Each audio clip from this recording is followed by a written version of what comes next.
Hey, what's going on, everybody? Just wanted to do a second show here. Second year in a row, we are doing the NFL draft show for the first round of the 2026 NFL draft. And if you can see on my board here, this is the 2026 draft big board, the downfield read big board. This is in no particular order. This is in no means hey, this is who I think is going to go 1, 2, 3, 4, 5, 6, and so on.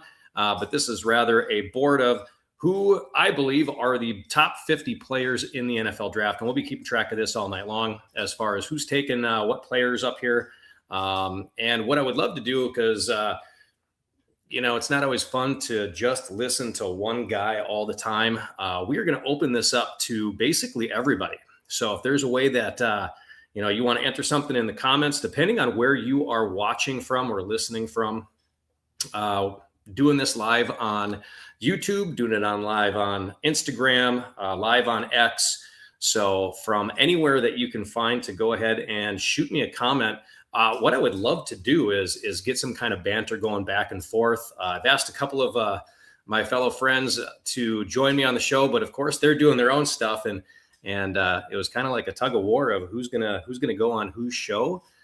Be a co-participant or a co-host, and we couldn't figure that out. So everybody's got their own shows. Kudos to everyone that I've met and participated with in any kind of NFL media, and did a lot with fantasy football over last year. If you're not joining right now, please do go ahead and join.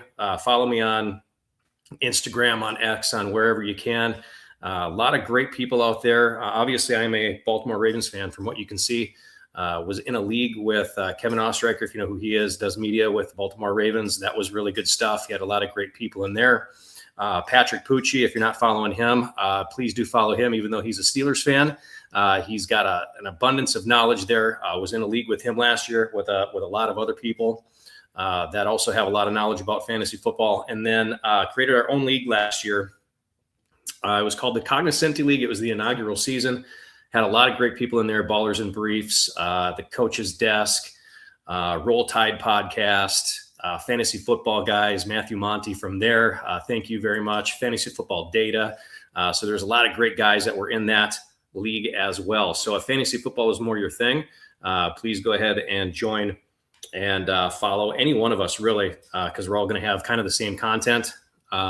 So yeah, follow along and get all your fantasy football needs. But for tonight, draft hasn't quite started yet. So we're at about 7:00 right now. Obviously, the commissioner, Roger Goodell, is going to come out and he's going to get booed and he's going to say his piece. And then we're going to start off with the Las Vegas Raiders. I think this is going to be a pretty simple pick, but they'll probably use damn near every minute that they have in order to elongate their first pick. I think everybody knows that they are going to go with a quarterback.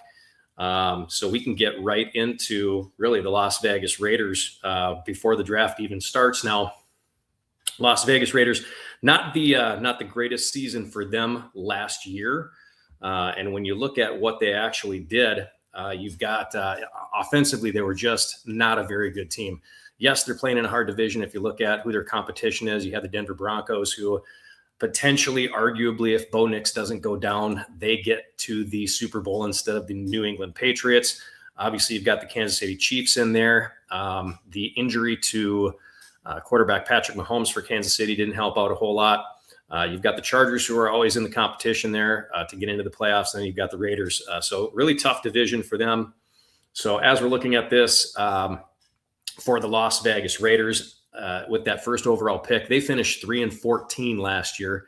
Obviously, fourth in the AFC West. Obviously, last in the entire NFL.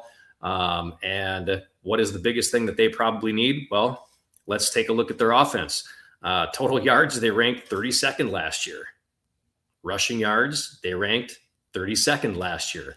Points scored, they ranked 32nd last year. And passing yards, 28th last year. So when you take a look at their offensive output, not very appealing if you are a Las Vegas Raiders fan.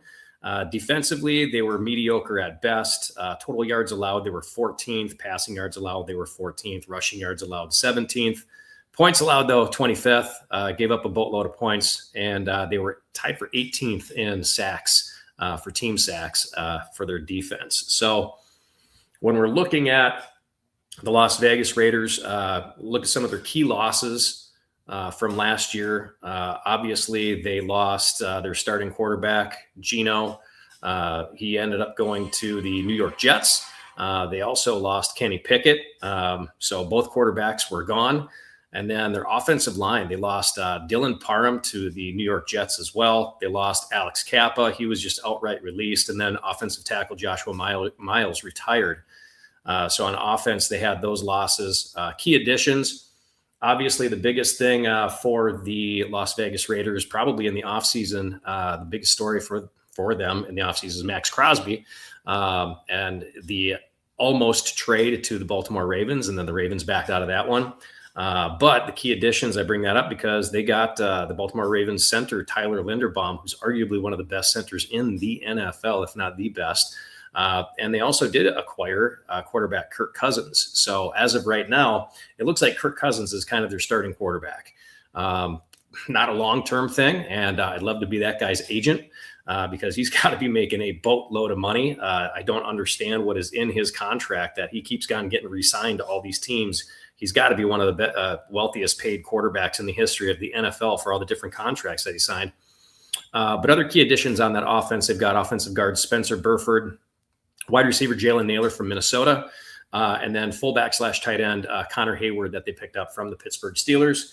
Coincidentally, right now, if you're watching it on TV, you've got they're hosting the NFL draft in Pittsburgh, and you've got Cam Hayward up there right now, riling up the crowd along with TJ Watt up there. So it's all very fun. On the defensive side, their key losses, they lost Darnay Holmes. They lost Lonnie Johnson Jr. Not a whole lot there as far as key losses on the defense. Most of those came on the offense.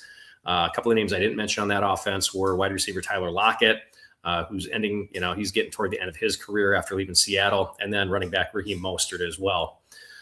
Key additions on that defense, though, linebacker Nakobe Dean, linebacker Quay Walker, defensive end Kwity Paye, and then cornerback Taron Johnson, who they traded with Buffalo. So the defense seems to have gotten maybe a little bit better, if not, hey, just the same. But obviously that offensive piece is still a big, big, big thing for them.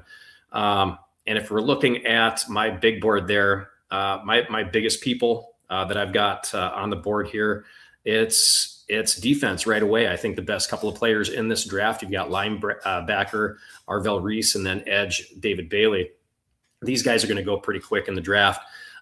Fernando Mendoza is going to be the selection for the Raiders. What I would love to see them actually do, though, because if we take a look at what Fernando Mendoza brings to the table, it's really not a whole lot, is it? I mean, when you think about this quarterback group that came out, let's just say 2 years ago, where you had guys like, I mentioned before, Bo Nix. You had, I'm drawing a blank here on everybody, Caleb Williams, Jaden Daniels. You've got Drake May, you've got JJ McCarthy. So there were 5 really good quarterbacks that had come out a couple of years ago. How does Fernando Mendoza rank when it comes to if he was going to come out with that kind of a quarterback class? I don't think that he would be in that same kind of competition with them. But he is unfortunately the best quarterback in this draft. It is something that they are going to end up probably pulling the trigger on tonight. I would love for him to pull the carpet out on this, on everybody's mock drafts, all the experts. I would love for them to try to find that other quarterback needy, desperate team and go ahead and trade that first round draft pick to someone and get back into that Arch Manning bid for next year, because I have a feeling that if Arch Manning was coming out this year, he would be arguably the number 1 pick from this draft as well. But as it is, it will probably be Fernando Mendoza, quarterback. And they've got 7 minutes and about 30 seconds on the clock at this point in time. So let's check to see if we have anybody who's looking to join. Any Raiders fans out there? I would love to hear from any Raiders fans. How are you feeling about the pick? What do you think that they should do? It's hard to argue with a guy like Tom Brady being a part of that front office.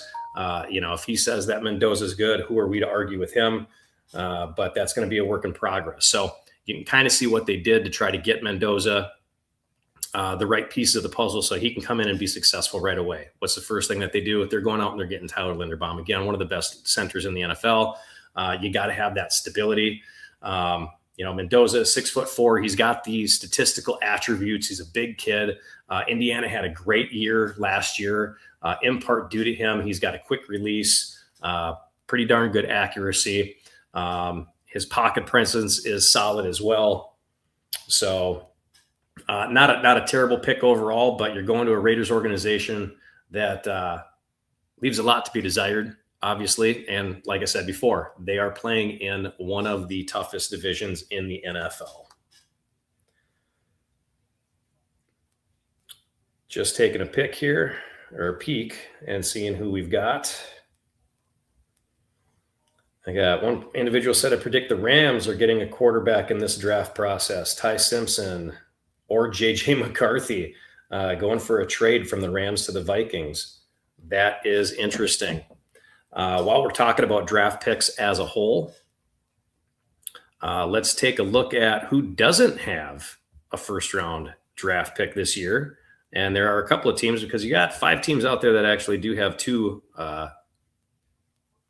first-round draft picks this year. But if you are a Bengals fan, I'm sorry for that, because your team makes the most terrible moves ever.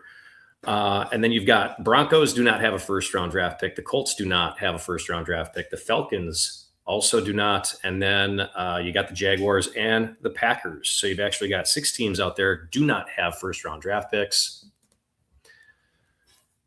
Not saying that having multiple draft picks has been automatic reward for any team that's had them. When we get up to the Giants, they've got the number 5 pick overall, and then they just traded last week Dexter Lawrence to the Cincinnati Bengals and took their number 10 overall pick. So they've got 2 first-round draft picks, both in the top 10. And I remember somebody arguing, well, they've got 2 first-round draft picks. There's no way that they're going to blow this. They're going to, pick this guy, that guy. They're going to make the best moves in the draft. My only thought process to that is the last time that the Giants had 2 first-round draft picks, they picked Thibodeau, and a lot of people like Kayvon Thibodeau, but the guy's been injury-prone, right? He's had 1 good year out of the last 4 years.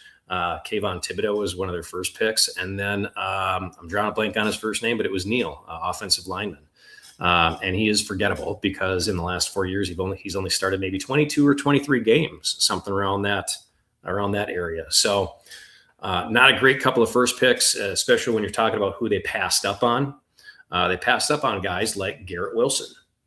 I would say he's doing pretty darn good this year. They passed up on a guy that I kind of like. His name is Kyle Hamilton. They passed up on Tyler Linderbaum. They passed up on a couple of great guys. And obviously you can't ever know for sure who's going to be a bust, who is going to be successful in the NFL. But to have 2 first-round draft picks does not give you automatic guaranteed success. So it looks like the Raiders pick is finally in, and Goodell will come out and he'll announce that it is Fernando Mendoza. And that chapter with the Las Vegas Raiders will begin shortly. After the last few years of playing this quarterback carousel, Aiden O'Connell, I'm sure people would like to forget him. Didn't really care for Derek Carr too much in Las Vegas, even though he was a long-time Raiders quarterback, all the way back from when they were in Oakland. Geno Smith was a ridiculous pickup in the first place, and I think that was a bad Pete Carroll move, trying to get a quarterback that he thought was decent. But when you look at what weapons Geno Smith had in Seattle behind him to put up mediocre numbers as he did, he had guys like he had guys like JSN. He had Tyler Lockett. He had Metcalf. There. So you had these guys, and you still had Kenneth Walker in the backfield, and for them to be a mediocre team with Geno Smith, and I think that they kind of just Seattle solidified that. by making it to the Super Bowl with the quarterback that they had last year, with Sam Darnold. So, he's back with the Jets now, which I don't completely understand that one. The Jets didn't like him the first time around, but hey, let's go ahead and give this guy another shot, even though we wasted a high draft pick on him. What the heck? So we got, let's go ahead and bring him back into the fold because none of our other quarterbacks have worked out. So Goodell just announced Fernando Mendoza. I think everyone kind of saw that one coming. He is not actually at the draft in Pittsburgh. He is at home with his family, looks like, and this was not a shocker. So Las Vegas Raiders fans, how are you feeling about that pick? You're pretty much seeing it coming. Not a whole lot of excitement unless they were going to trade away that first-round pick for a whole bunch of equity in the future.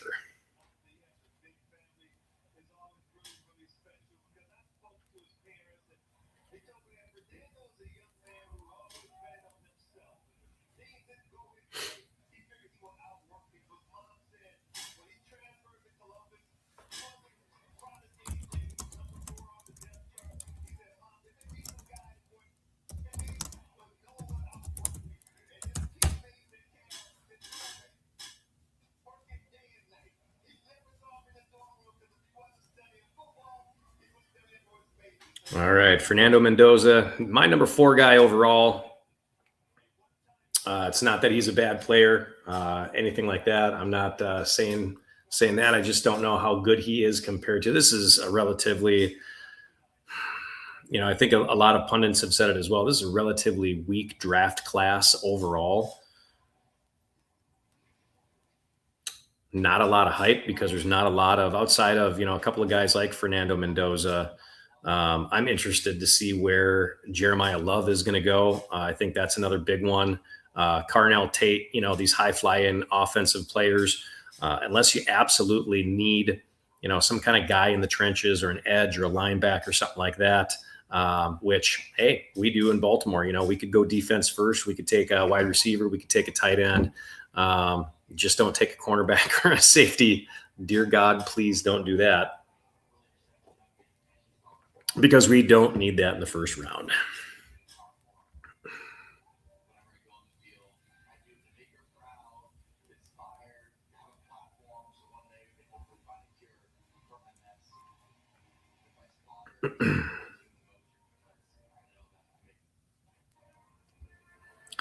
So let's move along to the next team in the draft. We have the number 2 pick goes to the New York Jets.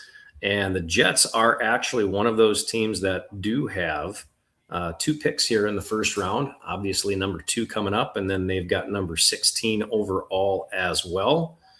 The New York Jets finishing also with a record of 3-14. Very disappointing year for them with bringing in Justin Fields. That did not work out so well. They finished 4th in the AFC East. A lot of tough competition there between the Buffalo Bills and the New England Patriots. Maybe not so much with the Miami Dolphins, who have completely gutted their team, fired their head coach, all that fun stuff. But you've got a little bit of a difference between the Las Vegas Raiders and the New York Jets. I think the biggest, the Jets were equally bad on offense and defense is really the big thing, whereas the Raiders just couldn't seem to get it going on offense.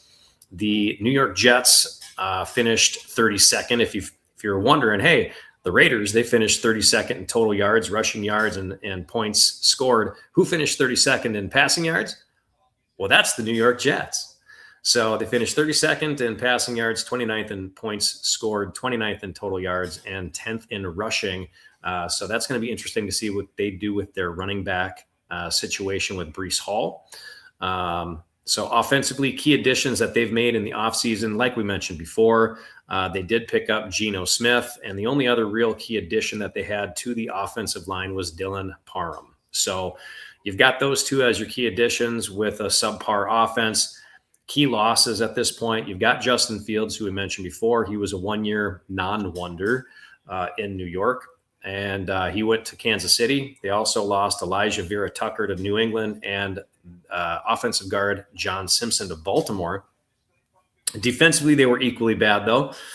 Points allowed, they were 31st. They couldn't get any pressure on the quarterback. They ranked 31st in team sacks, 29th in rushing yards allowed, 25th in total yards allowed, and 17th in passing yards allowed. But I guess when a team can run all over you, there's really no need to pass, is there?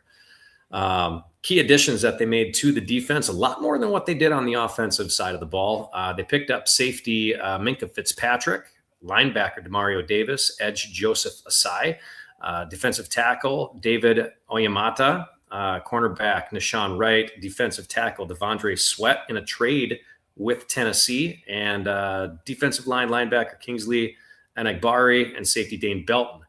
They did lose in the process a couple of guys. I'm going to say that they are going to go.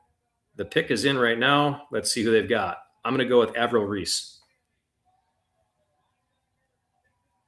And they went with David Bailey instead.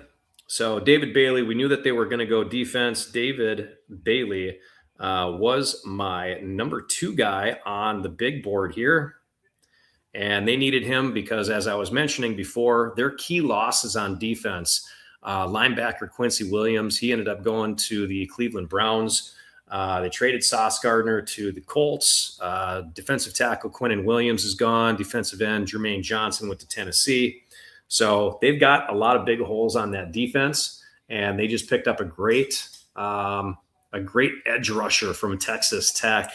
Like I said before, he is literally the number 2 guy on my board. So great pickup for the Jets. I think he's going to solidify that piece of the defense that they sorely needed and were lacking in last year.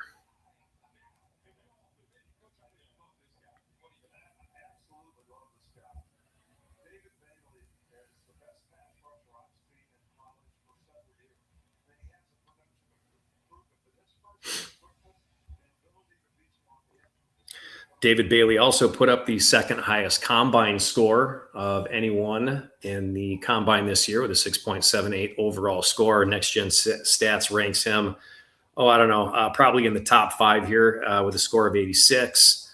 You've got guys like Jeremiah Love, Sonny Styles, Kenyon Sadiq, and Spencer Fano were the only ones that scored above 90. So he was right up there with the rest of them.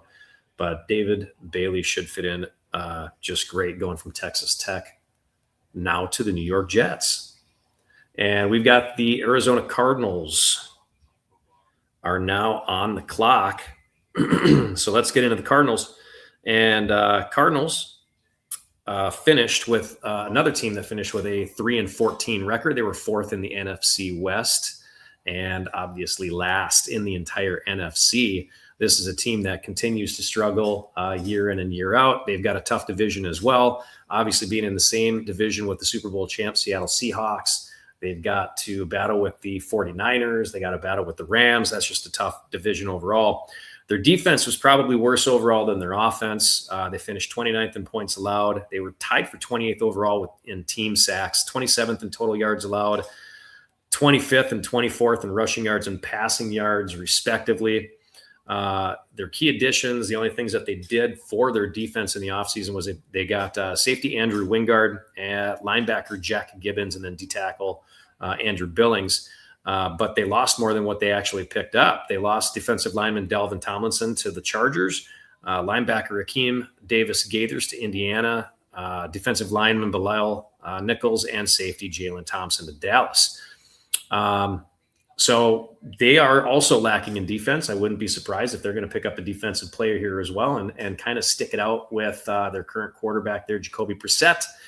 A lot of speculation if they're going to go running back, but I don't think that they're going to.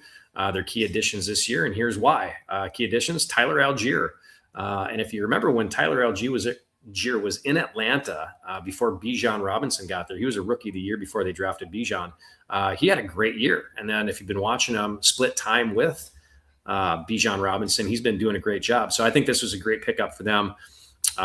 They also picked up wide receiver Kendrick Bourne, quarterback Gardner Minshew. So they've got a backup plan there. Wide receiver Devin Duvernay, former Baltimore Raven, and then offensive lineman Isaac Siumalo and Matt Pryor. The only losses that they had, and they could have gotten rid of this guy probably earlier, quarterback Kyler Murray went to Minnesota. to battle it out with J.J. McCarthy, but I think he's more of a backup contingency plan there. Was never really a fan of Kyler Murray, even when they drafted him. They also lost center Evan Brown to Houston and offensive tackle Jonah Williams. So they are lacking on both sides of the ball. They made a lot of acquisitions, though, on the offensive side of the ball. So my bet here is that they are going to go offense, they're going to go defense with this pick, because the guy that I think is the best guy in the draft here is still on the board. And that would be linebacker Arvell Reese. So he's my favorite guy in this draft overall. I can't imagine that they're going to go outside of that. I don't think that they're going to go edge. Reuben Bain Jr. Would be another guy that they could possibly go for if they wanted an edge rusher. Linebacker Sonny Styles might be another guy that they go to as well. But I think at this point in time, if they're not trading back, they're definitely going to take some defense. They probably knew this in the beginning anyway, seeing as how the top 5 or 6 guys in this draft are going to end up being really great defensive players. And it looks like the Cardinals pick is in, so it'll just be a matter of time before we get Goodell up on stage letting us know who they went with. Arvell Reese, by the way, linebacker from Ohio State, young kid. He's only 20 years old. I think he turns 21 later on this year. Put out the best combine score. We talked about that earlier, 7.04. Nobody else scored above a 7. This kid, I believe he's going to be a Pro Bowler within a few years here. He's an automatic starter, obviously. If he can stay healthy, he's gonna bring he'll bring any defense up a notch or two. So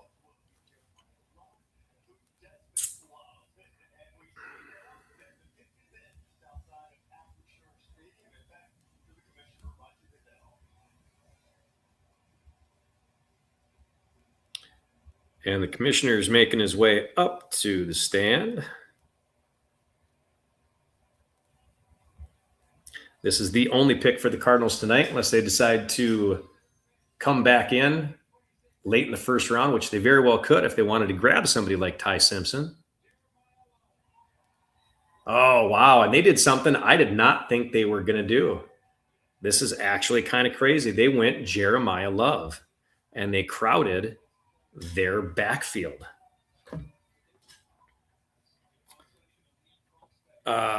Jeremiah Love is probably one of the best guys in the draft as well. No disrespect to him at all. I was kind of hoping that he would fall down a little bit. Another 20-year-old kid. He's going to be 21 later this year, coming out of Notre Dame. Tied for the best, or tied for what Next Gen Stats put him at, 94, along with Sonny Styles. So this kid is going to be a playmaker as well. I thought that they need a little bit more defense than they did offense. So it's a little bit of a surprise considering the fact that they added all of the offensive weapons that I mentioned before.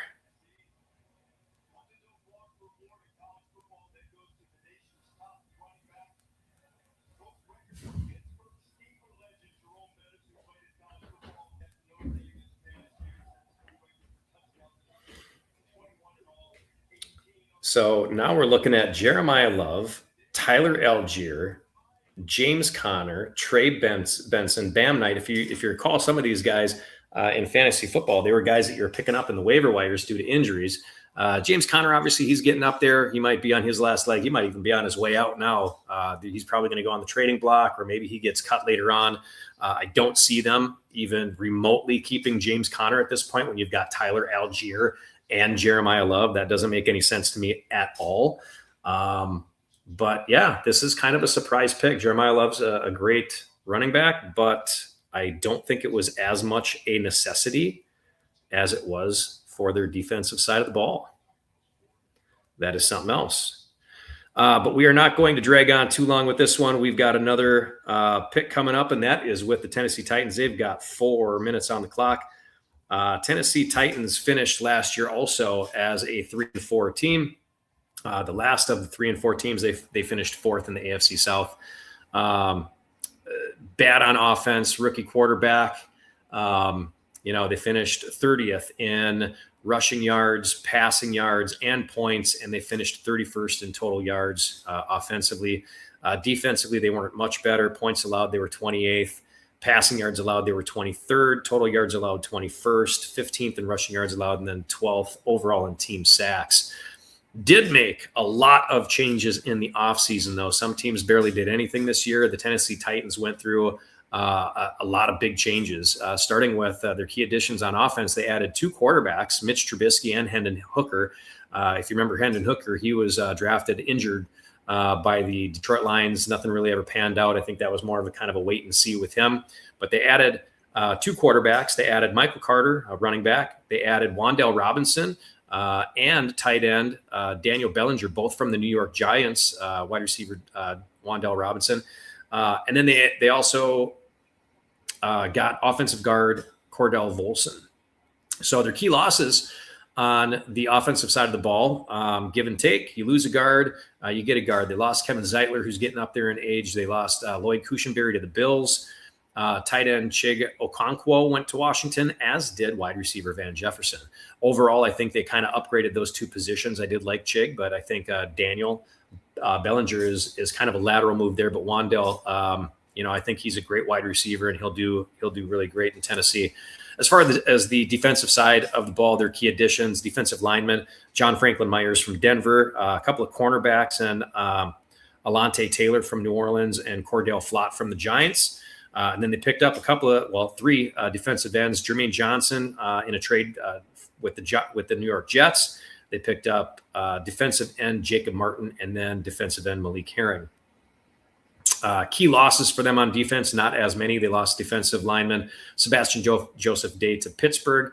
Nose tackle Devondre Sweat was part of that New York Jets deal with Jermaine Johnson. They lost edge Arden Key to Indianapolis, and then they released L'Jarius Sneed. So apparently the Titans pick is in. You would expect them to go offense here, but I would say that there's not a whole lot of offensive weapons out there for them to take. If we're looking at the best offensive player, at least best offensive player that I've got on my board, we're looking at Carnell Tate. If they wanted to add a wide receiver, if they wanted to add Kenyon Sadiq, they could maybe do that if they're looking for another tight end, but I doubt that they're going to do that. Again, Arvell Reese, I'm not sure, to fall down to number 4. I think that's going to be his landing spot for Arvell Reese.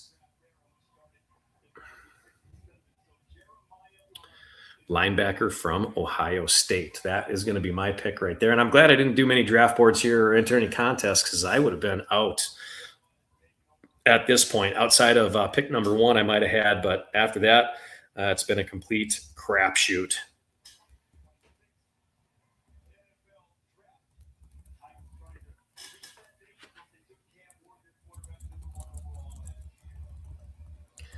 So maybe get some help for your rookie quarterback, Cam Ward. But I guess we'll find out in just a minute.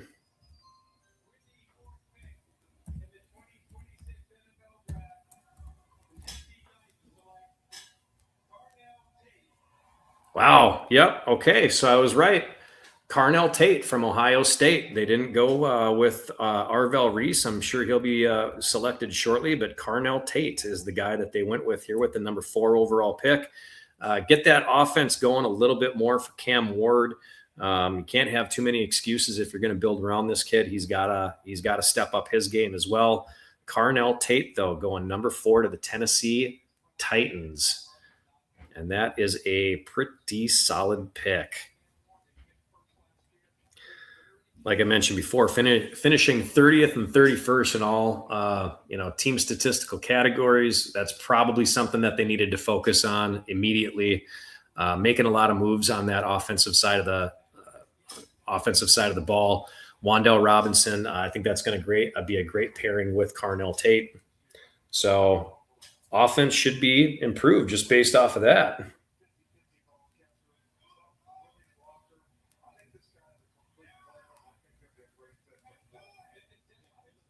They'll be pairing him up with Calvin Ridley.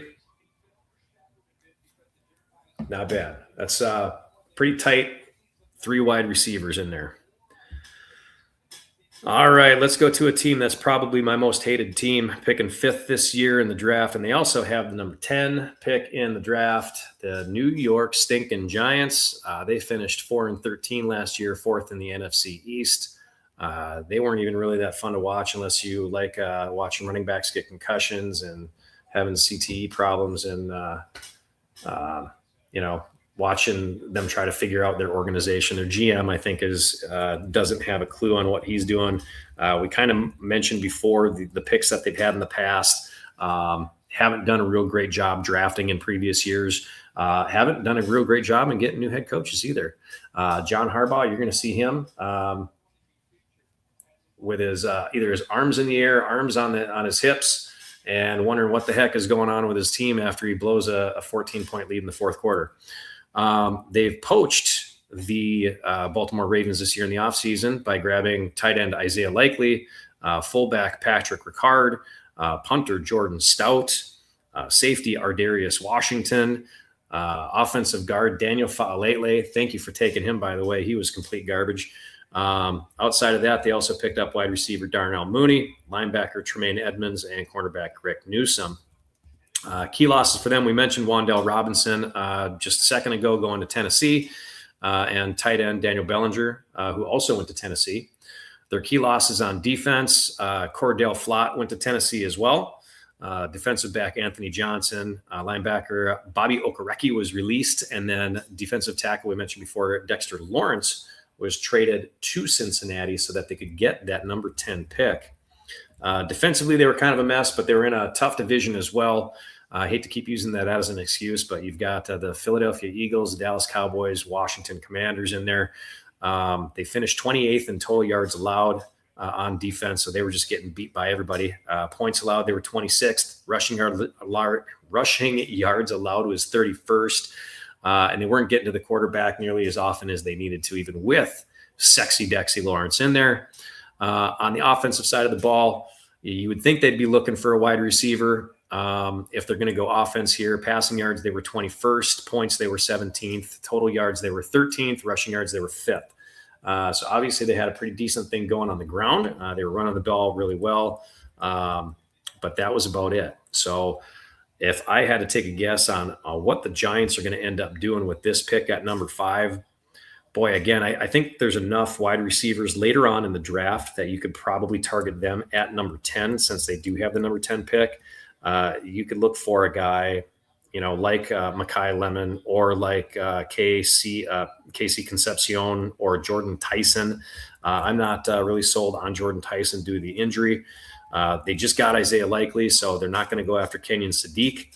If it was my guess, I would say that they're going to try to take a guy or a couple of guys that they think the Ravens are going to try to take, just because that seems to be their strategy this year, is going after former Ravens. The Harbaughs just poached the hell. We'll talk about the Chargers too, but they had a couple of guys go to the other Harbaugh as well, across the states here to the West Coast to the Chargers.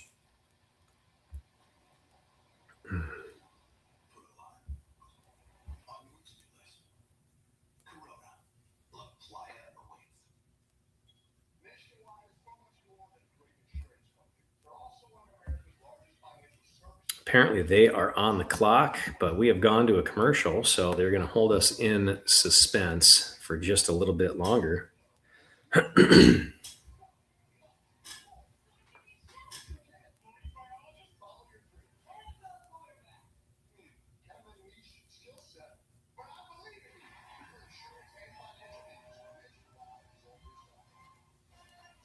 Once again, I'm going to have to say they're going to go Ohio State linebacker Arvell Reese. This guy, the fact that he is still there at number 5 is absolutely amazing. Carnell Tate, you can see where I had him at number 8.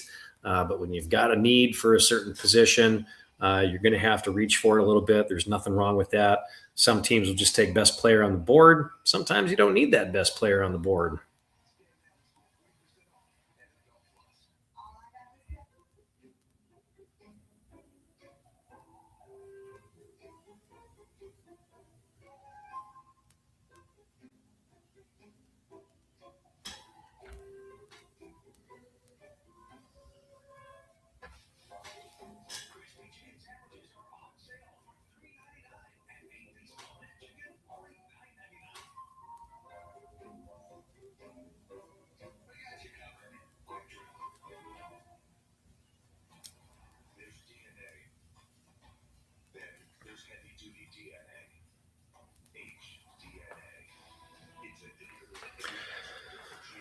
So looking at the Giants offense a little bit more in depth, we mentioned Cam Scattaboo. They got Tyler Tracy Jr. still, Devin Singletary.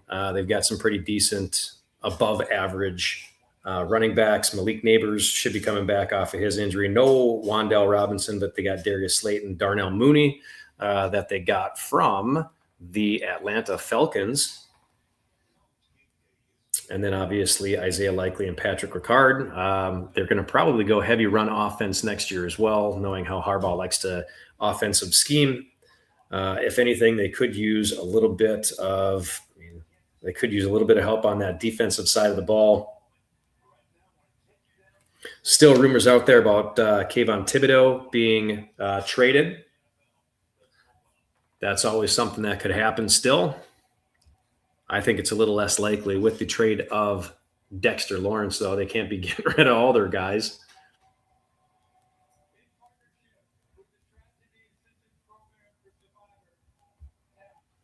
And the Bengals did the most Bengalish thing of all. After they traded for Dexter Lawrence, what did they do? They extended him for 1 year. 1 year. That's it. You gave up the number 10 pick for a guy who is arguably one of the best defensive linemen in the NFL, but you only re-sign him for 1 year, and that's what you're going to get with your number 10 pick. Ouch.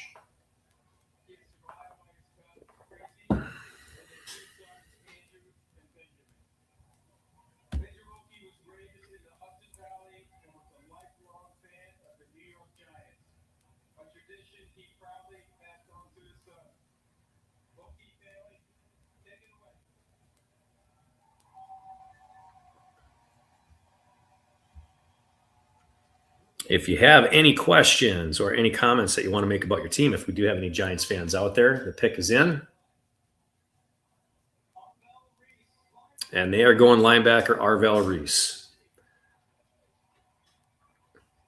Hate the fact that the Giants got who I would consider one of the best players on the board, or the best player coming into this draft.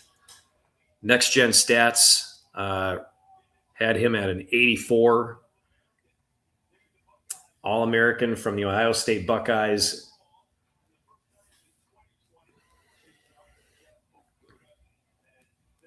And I would say that is so far the best pick in the draft. I'll give that to him.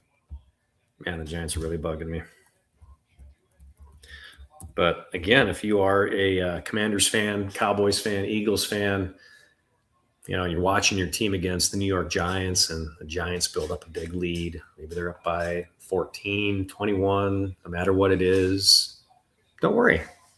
They might blow it. We're talking about a team that was coached by a guy who had the king, Derrick Henry. They're up by 14 and then decided, hey, you know what? It's the third quarter. We don't need to run him anymore, and proceeded to lose the game. So good job with that pick, though, Giants. Probably the best pick that you've had in quite a while. All right, so let's move along to the next team in the draft here, since they are on the clock. Kansas City Chiefs. Kansas City Chiefs also have 2 picks. Actually, it was supposed to be the Cleveland Browns, but the Chiefs moved up, and I'm wondering what they gave up, because the Chiefs were supposed to pick at 9. And then they were supposed to pick again at 29. And I'm sure they are rushing up to the podium right now. So the Chiefs, wow, look at that. So they move up 3 spots. Chiefs had an off year last year, obviously with the injury to one of the most overrated quarterbacks in the NFL, Patrick Mahomes. Old man Travis Kelce is coming back. But they finished 25th in rushing yards, 20th in total yards, 21st in points, 16th in passing yards. Defensively, they weren't as bad because, hey, you know what? That's how they've been living over in Kansas City with a pretty darn good defense. Finished 12th in passing yards allowed, 10th in total yards allowed, 9th in rushing yards, and then 6th in points.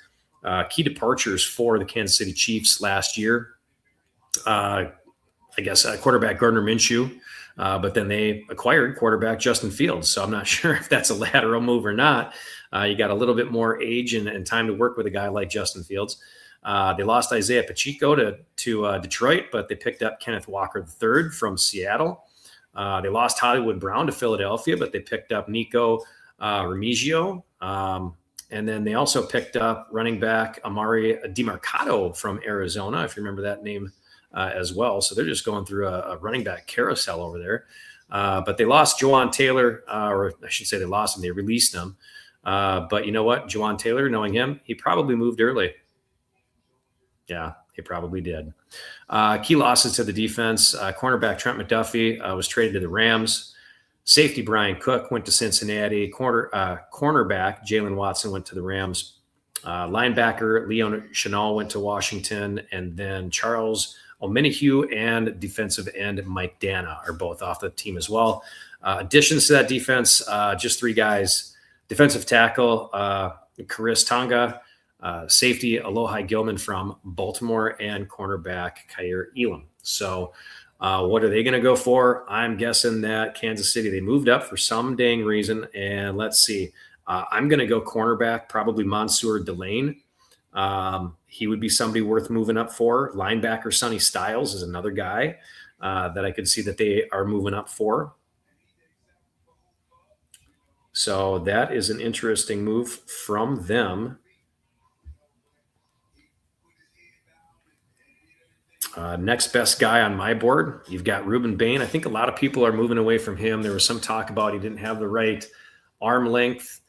His arms were too short to play edge. So I would guess Sonny Styles. They probably like him a whole lot. Again, it's got to be one of those 3 guys. Those are the only 3 guys that I could see moving up for, unless they shock everybody and go Kenyon Sadiq.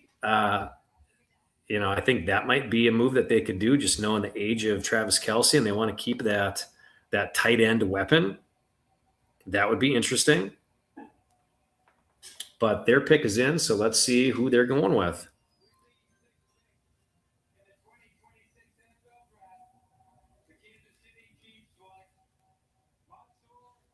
Mansour Delane. Yeah, that's a good pick.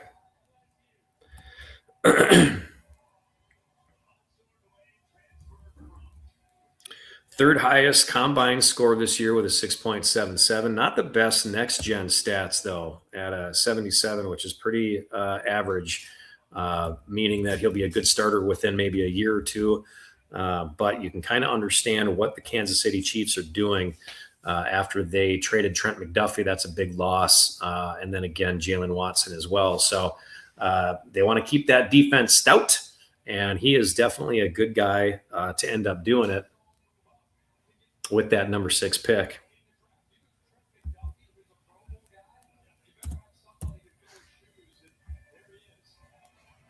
So the Browns, I wonder what they got out of that deal, but I'm going to guess that they probably slid back to number 9 and then pick something else up along the way. And we move to Washington on the clock, and they've got about 5 minutes left. Looking at Washington, obviously, they had Jaden Daniels was hurt last year. They finished 5-12, which was 3rd in that NFC East. Their defense was probably the biggest problem. They were finishing 32nd, dead last in total yards allowed. Everybody was walking and passing all over them. 30th in rushing yards allowed, 28th in passing yards allowed, 27th in points allowed. So just not a very good defense.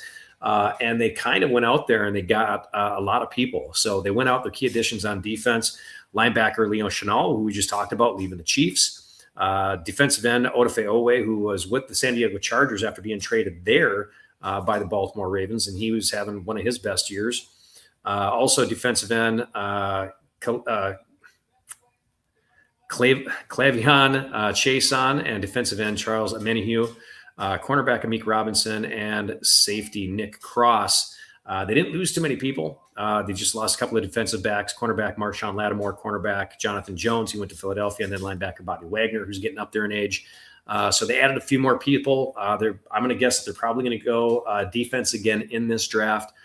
They made a few key additions on the offense as well. We talked about tight end Chigo Kwankwo, who came over from Tennessee. Running back Rachaad White came over from Tampa Bay. Jerome Ford, running back, came over from Cleveland. And then they picked up a couple of wide receivers, Van Jefferson and Dyami Brown, who is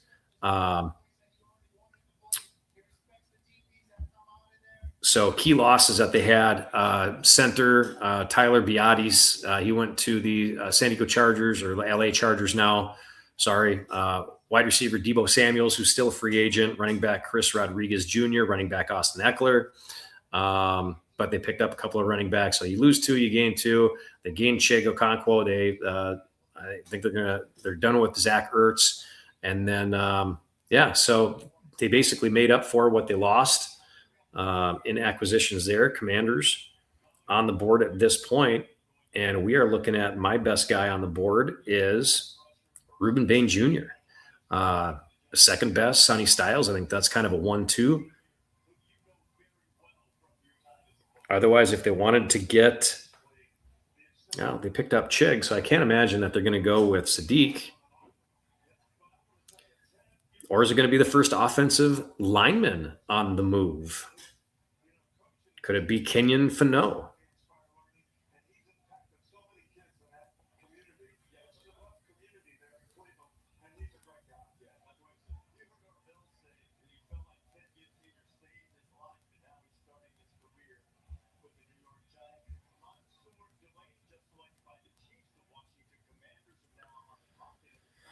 Anybody got any thoughts on that new Commanders logo? I think if they were going to go ahead and do something like that and put a spear through that W, you might as well have just changed your name as well. I think a good name that they could have changed it to would have appeased quite a few people. You could have changed your name to the Comanches.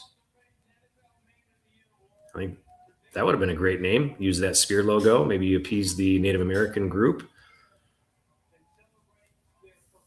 You appease all the liberal white people that are fighting for it or fighting against it.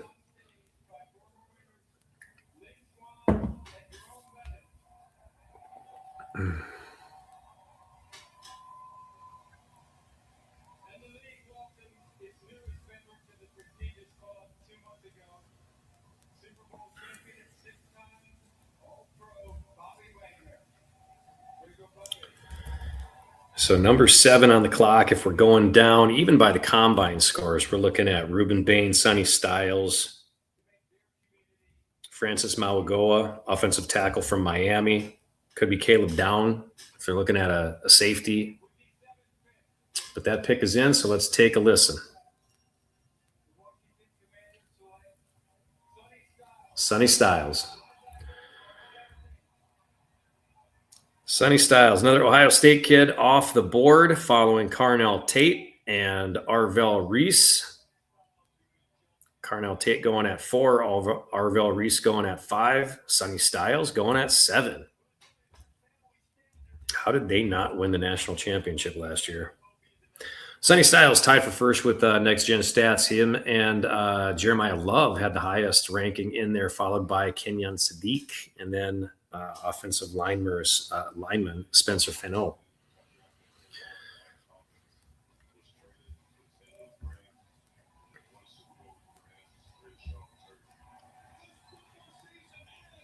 So the Commanders pick up another safety to go along with Nick Cross. Or I'm sorry, a linebacker, From Bobby Wagner to Sonny Styles. That is not a bad move. Let's move it along, though. We'll go to the New Orleans Saints, and they've already got their pick in. So let's quickly run down what happened with the Saints last year. 6-11, finished 4th in the NFC South.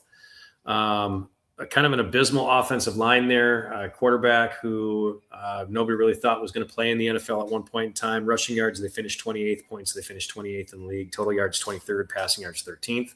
But really just because they had to pass the ball all the time. You got Alvin Kamara, who isn't there anymore. You've got, coaching issues. You've got offensive quarterback issues. So they addressed some of those in the offseason here. They added Zach Wilson, if you remember the MILF man, previously of the New York Jets and the Miami Dolphins. They added running back Travis Etienne Jr. That should help them out quite a bit with that run game, along with halfback Ty Chandler from the Minnesota Vikings. They also added David Edwards from Buffalo, offensive guard, and tight end Noah Fant from the champion Seattle Seahawks.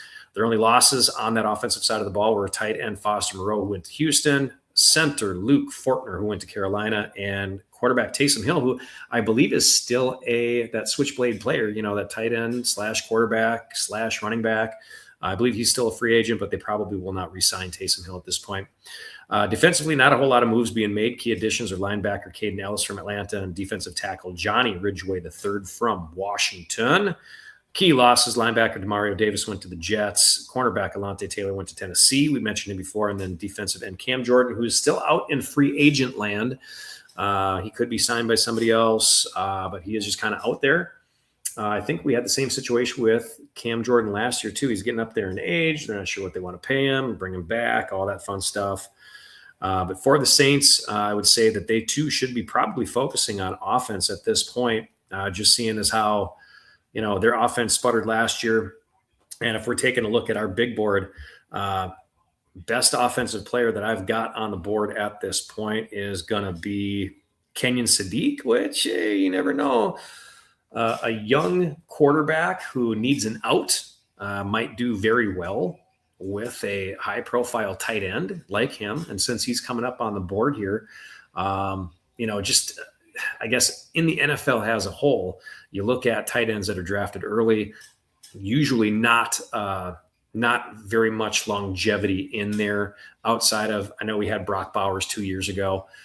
He's done great things, but you've got guys like Kyle Pitts who are kind of up and down. Any tight end that you're looking at, going in the first round here, they usually don't pan out.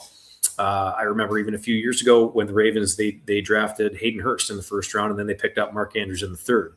Well, look who's still with the team, and I'm not even sure if Hayden Hurst is in the NFL anymore. He's been bouncing around quite a bit. So first-round tight ends, not a whole lot of luck with those guys as a whole, but that could be the next guy that they go with unless they're going to get him some protection on that offensive line, which, again, we've mentioned a couple of different people out there. Francis Mauigoa, he might be probably the best offensive tackle out there. Otherwise, you got Kenyon Fino as well. So who's having fun tonight? Who's happy with their picks? Who's not happy with their picks or their pick? Everybody's only had one pick so far, the teams that have picked.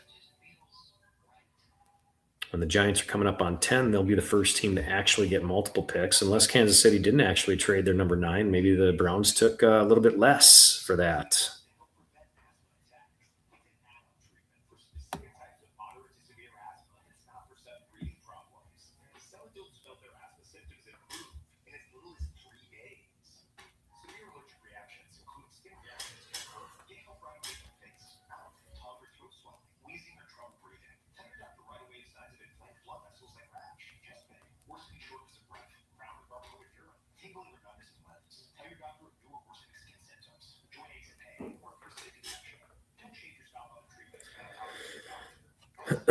New Orleans Saints seemingly sticking with Tyler Show. They've got Spencer Rattler and, like I mentioned before, Zach Wilson. It seems like a trifecta of young quarterbacks that may never pan out in the NFL. Adding Travis Etienne to kind of a beat-up Ty Chandler to a beat-up running back crew with Alvin Kamara and Kendre Miller. Chris Olave's beat up. Looking at their team, I don't know if Qs are supposed to be by the end of your name with so many players, but man, they got a lot of people, a lot of holes on that team to fill for sure.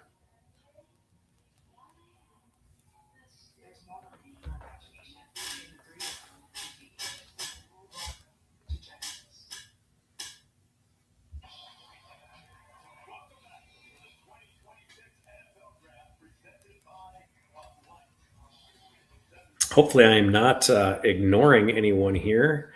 I'm not seeing any chats come through on some of my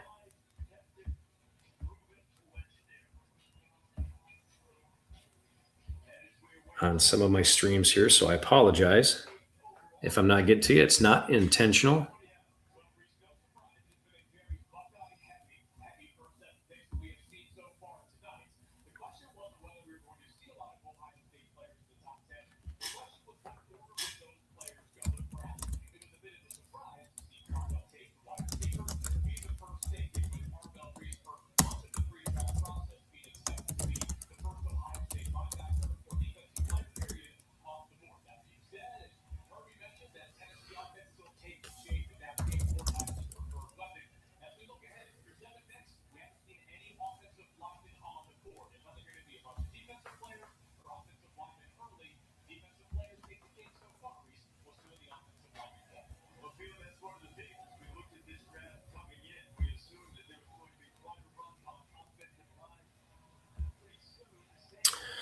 All right. Sooner rather than later, we will probably be going on an offensive line run. We've got all of these fantastic offensive tackles and guards: Caden Proctor, Vega Ione. We've got Monroe Freeling. We've got Caleb Lomu. We've got all of these guys that haven't been picked yet. I'm sure we're going to go on a pretty big run pretty quickly. The Saints pick is in. Goodell making his way to the podium. Let's see what he has to say. With that number 8th pick, I'm going to bet offensive line here. Something offense.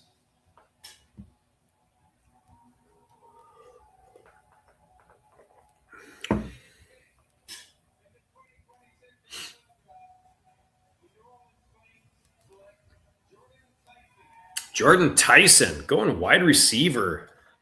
Jordan Tyson, 21-year-old wide receiver from Arizona State. Second best wide receiver on my board. Not a fan of the injury, though.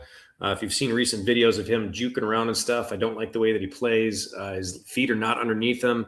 You're going to wonder why this kid has knee injuries and hamstring injuries and ankle injuries.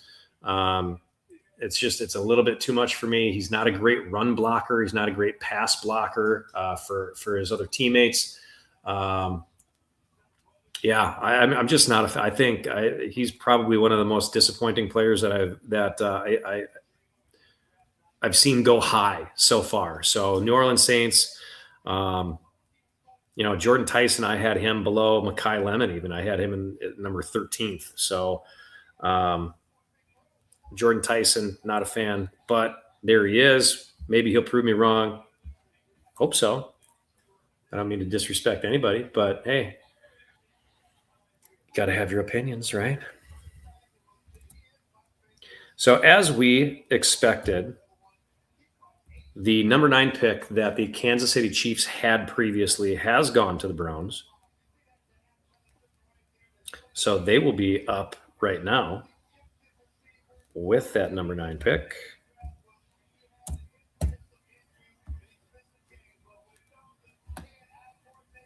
And then we'll be seeing the Giants up again.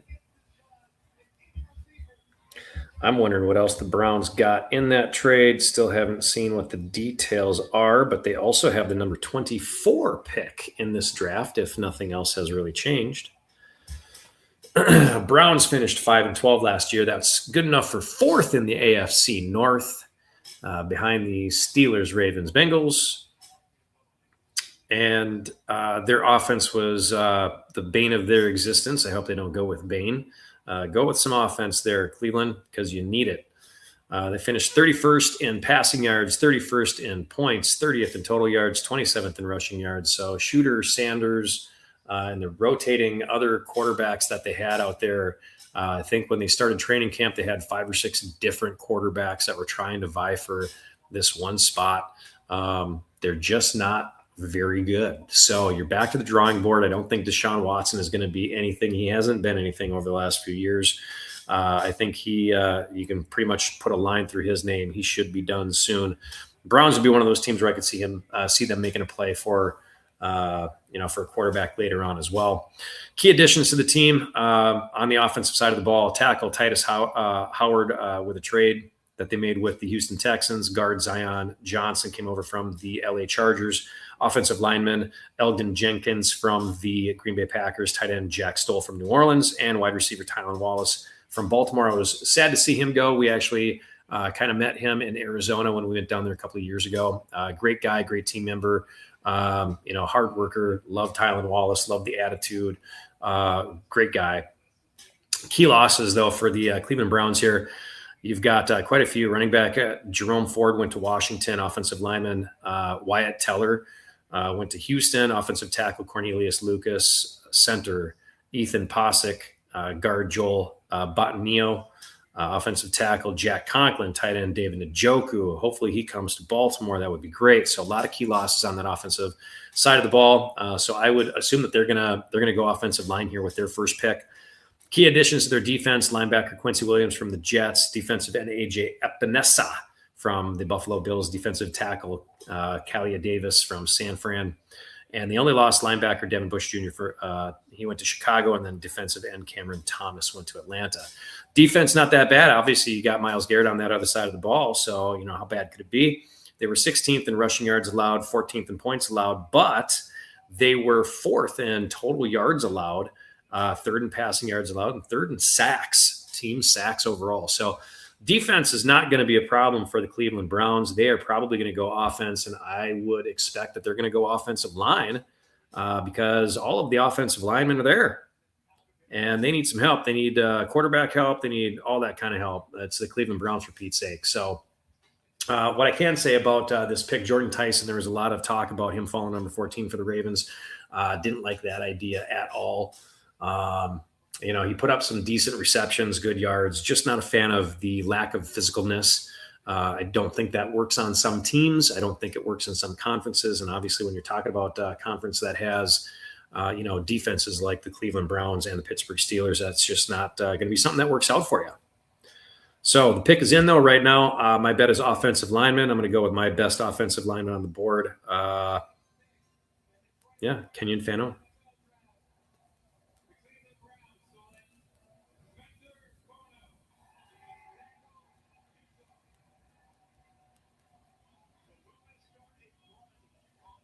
Spencer Fano that was the pick. Sorry, I kept on calling him Kenyon. I'm looking at Kenyon Sadiq's name. Spencer Fano from Utah, offensive tackle. That was the guy that they went with. He was number 10 on my board and the best offensive lineman on my board. They went him, and this dude is a beast. You can tell just by looking at his jaw, this guy's a monster.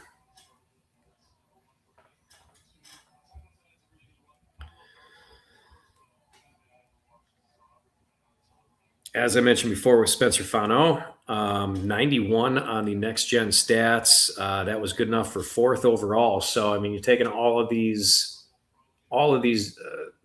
draft pick guys, these first rounders. He had the 4th highest score there, 6.44 at the combine, 21 years old. He's going to make an immediate impact on this team.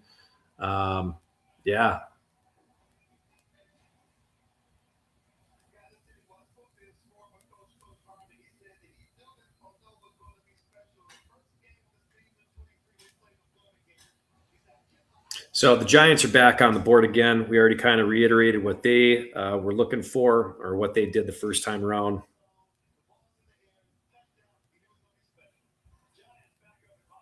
And if everyone remembers, they went Arvell Reese, linebacker from Ohio State. And it looks like they're not wasting any time.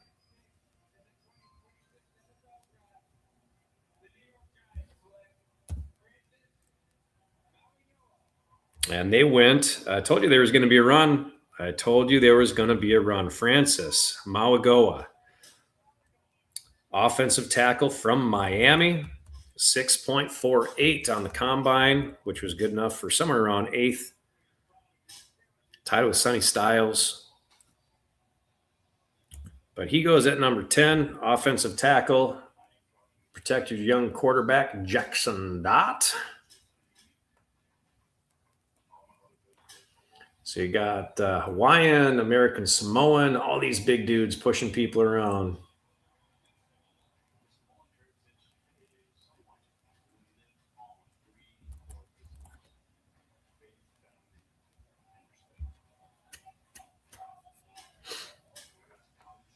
So not bad. We got through the first 10 picks here in about an hour.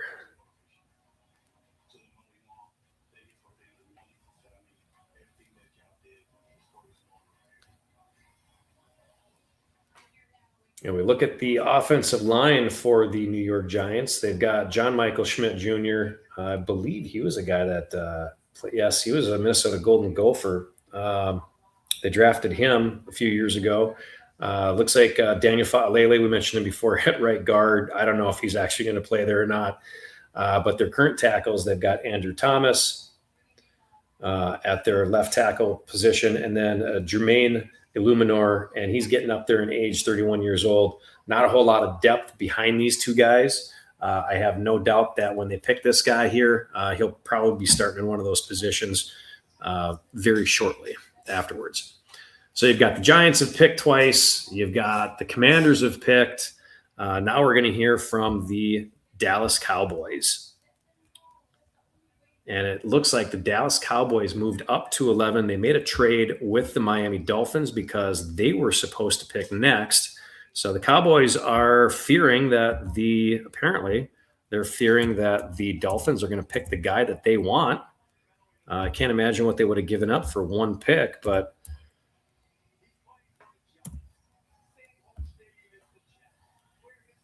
I'm going to guess that if they were looking at offensive line and then they just hit 2 in a row, who would they possibly go for? The Dallas Cowboys, that's not even their biggest thing, though. If I had to guess, I would think that they're going to go with Ruben Bain. Would be my pick for the Dallas Cowboys because they finished 7-9-1 last year, second in the NFC East. So they got this pick via trade. But their defense was pretty trashy last year, finishing dead last in passing yards allowed, dead last in points allowed. They were giving it up to everybody. 30th in total yards allowed, 23rd in rushing yards allowed, and tied for 22nd in team sacks. They made it a point to go out and grab a lot of defensive players this year. They went out and grabbed edge Rashawn Gary from Green Bay, defensive tackle Otito Ogbonnia, cornerback Kobe Durant, safety P.J. Locke, and safety Jalen Thompson, defensive tackle Jonathan Ballard, and defensive lineman Jonathan Ballard. Their key losses on defense were 2 defensive tackles, Osa Odigua Zua, who is traded to the San Francisco 49ers, along with Perrion Winfrey, who's no longer there.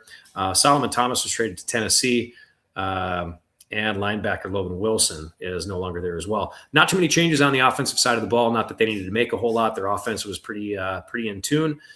They finished second in total yards and second in passing yards, 7th in points, and 9th in rushing yards. They picked up Sam Howell as a backup quarterback, and they picked up Matt Hennessy on the offensive line. They lost offensive lineman Brock Hoffman to the Pittsburgh Steelers, and they lost wide receiver Jalen Tolbert to the Miami Dolphins. So if we're looking at this team, I think we're definitely going to go defense when it comes to the Cowboys here. Obviously, it's a red flag. Their defense was terrible last year. They're going to go that direction. And if we're being honest, again, the best guy on the board, if you can get over the 2024, whatever it was, charges that were brought up against Ruben Bain Jr., he is one of the best defensive players on the board at edge. Really, otherwise you're looking at maybe Caleb Downs. That might be a good pick at safety, or they're scared that, hey, you know what, we need an offensive lineman as well. And the next best offensive lineman on the board is, in my opinion, is going to be Caden Proctor. Or if they go inside guard, get Vega Ioane. So those would be my top picks right there for Dallas. Why they would move up, I'm going to guess that they're going to go Ruben Bain. Miami has a ton of holes on that team. So, I mean, they could literally go anywhere. I'm going to guess they're going best player on the board at this point. But, yeah, that is going to be pretty sad. I am not going to like that if they take Ruben Bain.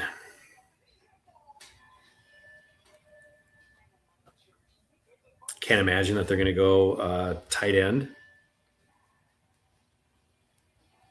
I don't think Miami needs a tight end, really.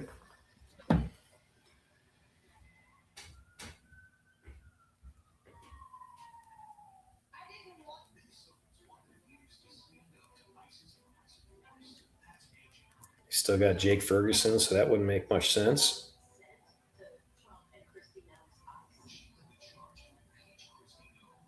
Yeah, I'm going to go Ruben Bain. I think he is just the type of guy that they would grab.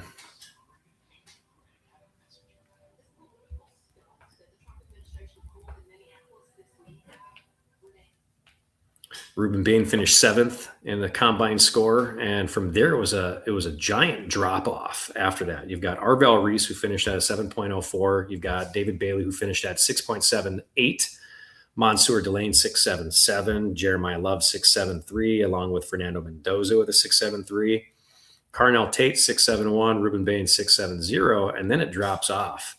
Like all those guys outside of Arvell Reese at a 7, you've got 5 guys, 6 guys up there with a 6.7 something. And then there's nobody else until the 6.48s. You've got Sonny Styles, you got Francis Mauigoa, and then you've got Caleb Downs and Makai Lemon at 6.47, Sadiq at 6.46. Caden Proctor 6.45. So you got a lot of it in the 6.4s. Ruben Bain is literally the only guy that finished 6.7 or higher left in that draft in the combine this year.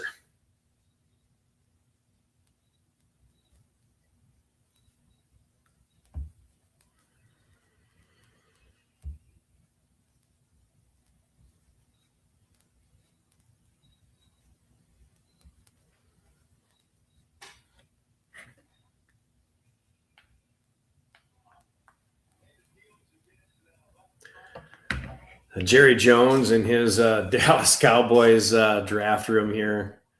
That's quite the spectacle. Looks like he's pretty happy. Let's see what Roger Goodell says.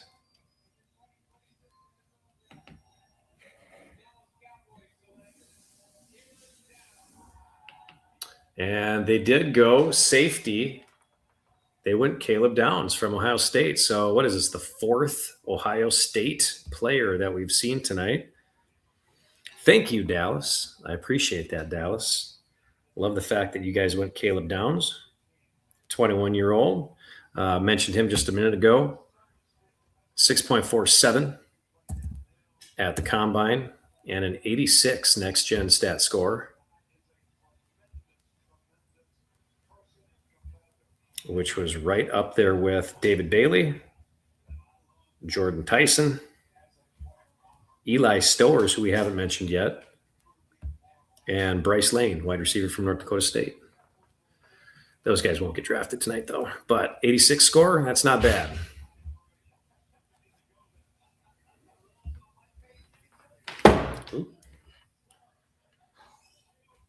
And that'll go with their current safeties of Jalen Thompson, Malik Hooker, and a bunch of no-namers, quite honestly. So they picked up P.J. Locke, like I mentioned before, Jalen Thompson. They lost Winnea Thomas to Indianapolis. But, 32nd in points allowed, 32nd in passing yards allowed. This makes perfect sense to go with Caleb Downs. Good pick, Dallas. So now we've got number 12 is Miami. So they just kind of swap picks. They were thinking Miami was going to go after that safety spot. When Jerry Jones likes something, he goes after it.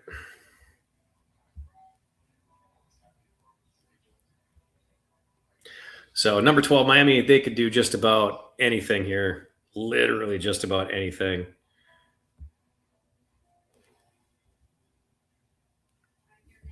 Because their team is just been dismantled.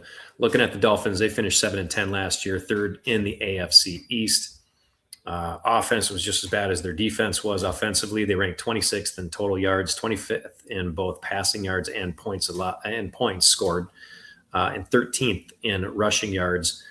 Their key additions, I think the big one in the offseason was quarterback Malik Willis. They got a lot of hype and a lot of hope about him.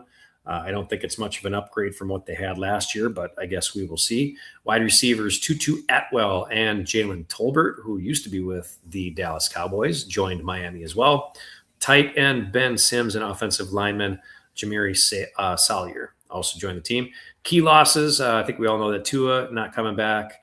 Tago Vailoa went on to Atlanta, where he's probably going to be a backup and eventually retire before he gets his 18th concussion. They also lost big wide receivers. I just mentioned that they signed they got Tutu and Jalen. They lost Jalen Waddle and Tyreek Hill. I mean, that's like the dynamic duo that they just lost.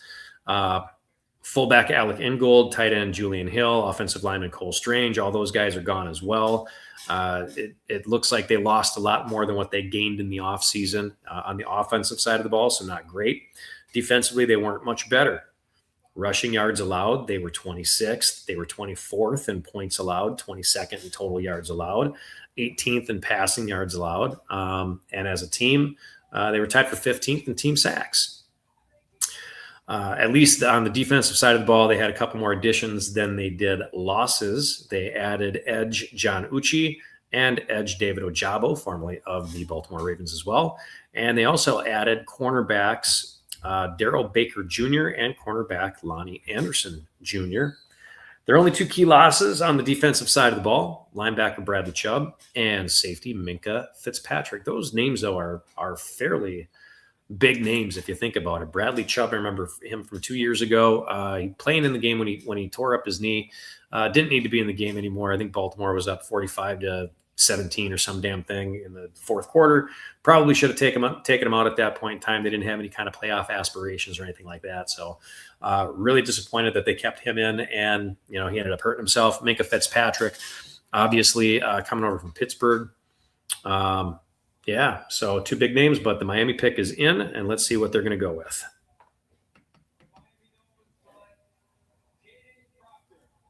And they're going to go offensive line, Caden Proctor. And you've got some kind of mixed results there from the Miami fans that they're showing. You got a couple of guys on there going, no, that's a terrible pick. And then you got a couple of women going, yay, Caden Proctor. And they probably have no idea who he is. But Caden Proctor was the next best offensive lineman on the board. I guess if you're going to get Malik Willis over there, maybe it was a promise to Achane that, hey, don't worry, please don't leave, and let's restructure your contract, and we're not going to trade you after all. If we go ahead and get Caden Proctor from Alabama, is that going to be good enough for you? Hopefully that's good enough to keep him.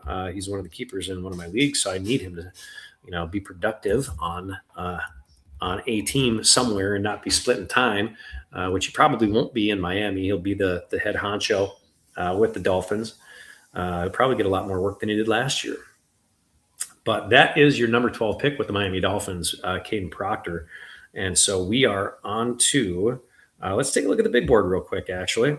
So who do we got on the big board here? And I figured this was going to happen with Rueben Bain just because people are going to be a little bit put off by what has come about, finding out his history from 2 years ago. He is still on the board. He's probably the biggest one there.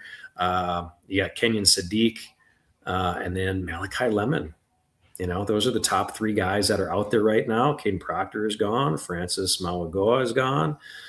Jordan Tyson's gone. So you've got edge Akeem Massador is still there. You got guard Vega Ioane is still there. Edge Keldrick Falk. So you got some pretty decent people coming up here, and this is pick number 12 for the Miami Dolphins. After them, they got the Rams, and then my boys in Baltimore are going to be picking. So Dolphins, please don't screw us and pick somebody that I want, which is Rueben Bain. Don't go that route, please. Take Kenyon Sadiq, man. That would just be a relief if they could just go ahead and take him off the board for us. That would be awesome.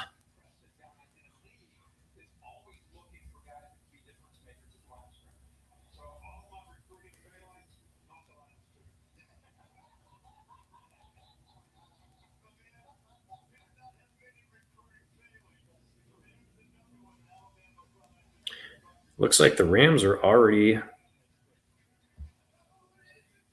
kind of making their way up there. The Rams, actually the first team to pick, who had a winning record from last year, 12-5, and finishing second in the NFC West, had a hell of a playoff run last year as well.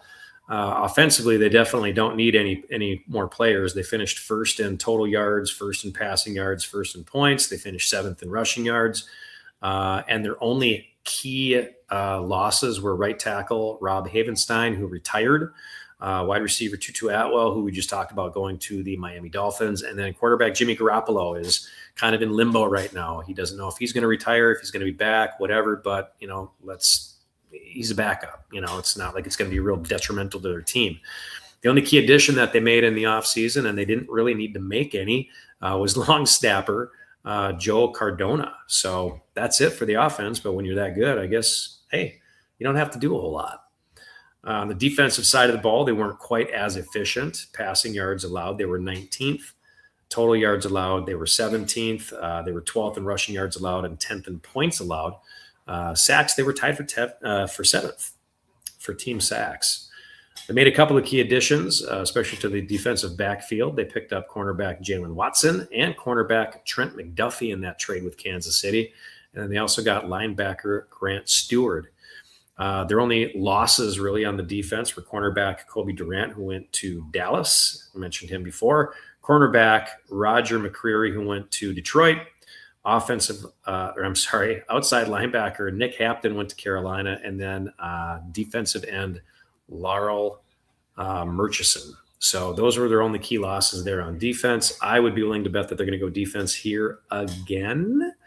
Unless they really wanted to make up for losing Rob Havenstein, who, even though he retired, a little bit older, he was an instrumental part on that offensive line. So would not surprise me if they decided to go offense on this selection.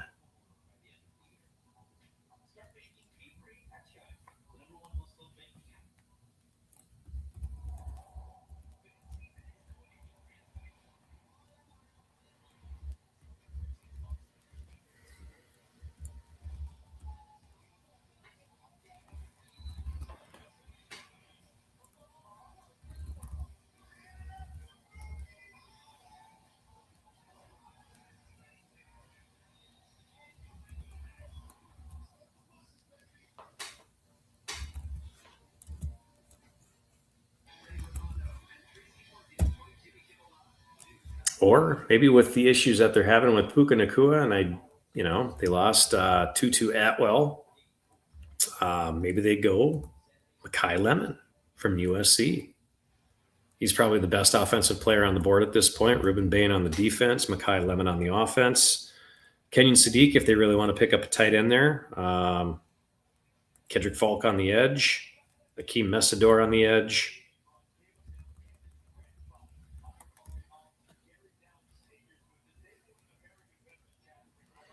If I'm them, I am probably sticking to the defensive side of the ball.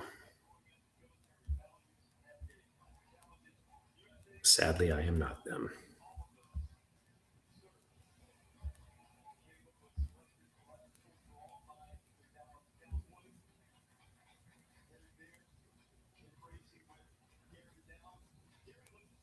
So it looks like that trade deal with the Chiefs and the Browns, the Chiefs received the 6th overall pick, while the Browns received the 9th overall pick, a 3rd round pick, which was number 74, and a 5th round pick at 148. And I would say that the Browns probably won that trade. KC moves up 3 spots, gives up 2 other picks, and the Browns, who could use a lot more help in a lot more places, pick up a 3rd and a 5th. So, wow, good job, Cleveland.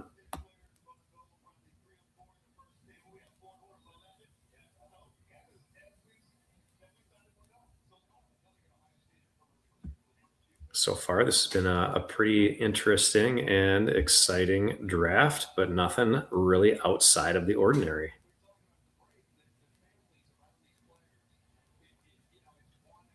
We've talked about the Rams. We've got the Baltimore Ravens coming up with pick number 14. Hinted at it before. There's a little bit of speculation about George Pickens. Would the Ravens be willing to give up a number 14 pick for George Pickens? I sure hope not. I don't think he's worth much more than a 3rd round draft pick.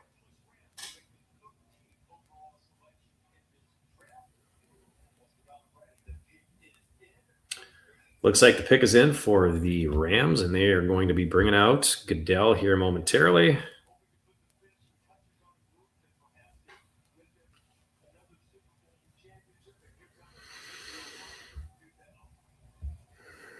No Ruben Bain, no Ruben Bain, no Ruben Bain. Take Sadiq.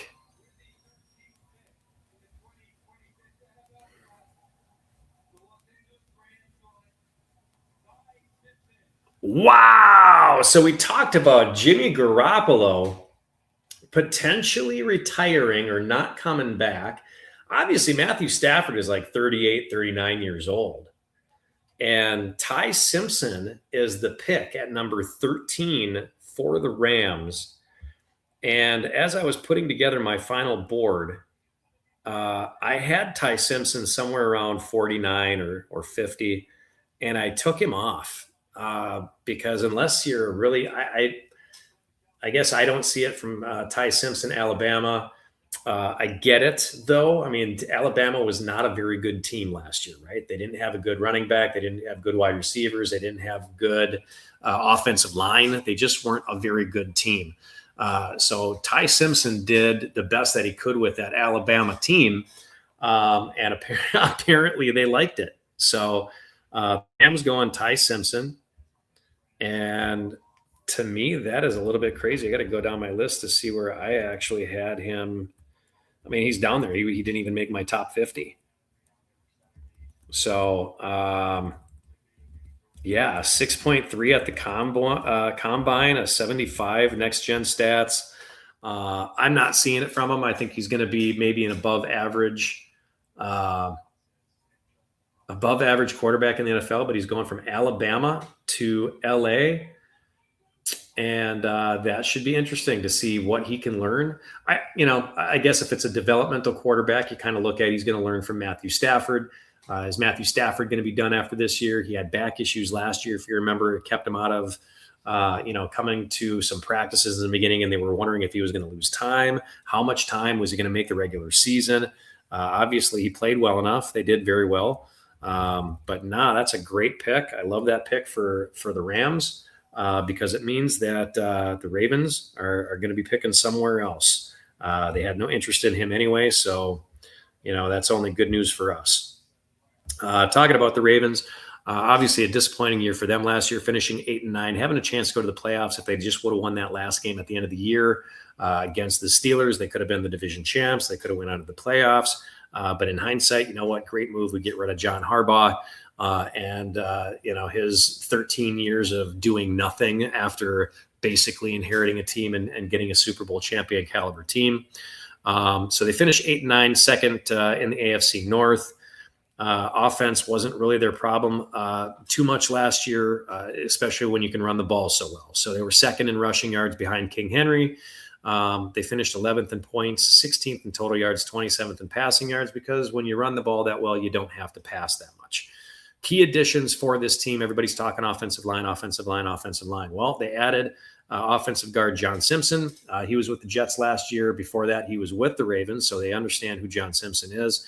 I think he'll probably shore up that right guard position instead of Daniel Faalele, who went to the Giants. We picked up Danny Pinter from Indianapolis, offensive guard Javon Gwynn, and tight end Durham Smythe. To try to make up for the fact that we lost both Isaiah Likely to the Giants and then Charlie Kolar to the LA Chargers. Obviously, another big loss there is offensive center Tyler Linderbaum went to Las Vegas. When it comes to centers in this draft, though, you're looking at a couple of guys who, you're probably not going to look at until maybe the third round. So maybe they'll pick up the best center in the draft, second, third round. They also lost Patrick Ricard to the Giants. They lost Keaton Mitchell, running back, to the Chargers. So a lot of different moves for the Ravens on the offensive side of the ball. Defensively, everybody knows what their issues were. They were 30th in passing yards allowed. They were tied for 28th in team sacks. They weren't getting pressure on the quarterback, which is why they were getting beat so much. 24th in total yards allowed. They couldn't keep a lead. 18th in points allowed, 10th in rushing yards allowed. Their up front was better, obviously, than their DBs. But when you can't get pressure on the quarterback, that's going to make it tough.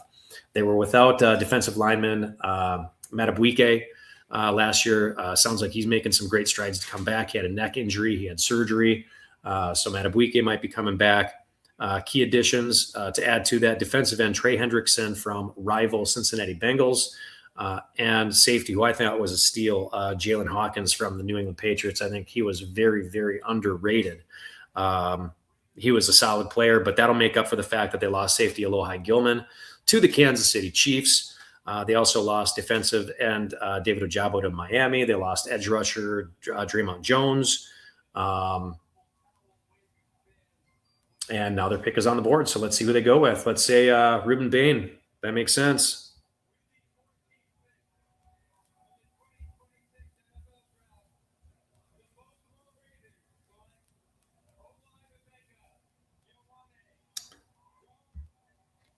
Well, this was semi-predictable. They picked Vega Ioane from Penn State. I think everybody kind of knew that this was, they've got guard problems. He'll probably shore up that left guard. I can't imagine he's gonna be playing right guard. They just paid John Simpson a boatload of money to play right guard. Left guard, they have Andrew Voorhees. I thought he did an exceptional job at that left guard position last year, but apparently he's going to be, kind of a rotational piece. As far as a guard, he's the best guard on the board, right? Best offensive guard in the draft. And if you're going to get the best player in a position, this is going to be the guy. He fell. He's one of these guys, and you hear it all the time. He's a Raven. He plays dirty. You'll see him going 5 yards, 10 yards down the field, knocking people on their butts. He's knocking them while they're down. He plays gritty, dirty, in your face kind of football. And on that offensive line, I think that's exactly what they kind of need at this point in time. Great measurements as far as his height, his weight, arms, hands, all that kind of stuff. Left guard, yeah, he's a big bruiser. He'll fall right on top of you. He's going to push some guys down. So, that's a great pick for them. I think it was a pretty common pick in a lot of mock drafts that they went with him. Posted a 6.41 at the draft. Next Gen Stats, he was up there as well. He was an 80 overall, or he is an 80 overall. So it's looking like, this is a good pick. It opens up a lot of positions for them to pick later on. We don't have to wait for Pregnon maybe in the second round. They could go defensive tackle. They could go wide receiver. They could go a lot of different routes in that second round. So not a bad pick. I like the pick. I'm not unhappy with the pick. Great big guy. I like it. Not sure what we're going to do with Voorhees again. He'll probably take a backseat to this dude, but man, is he vicious.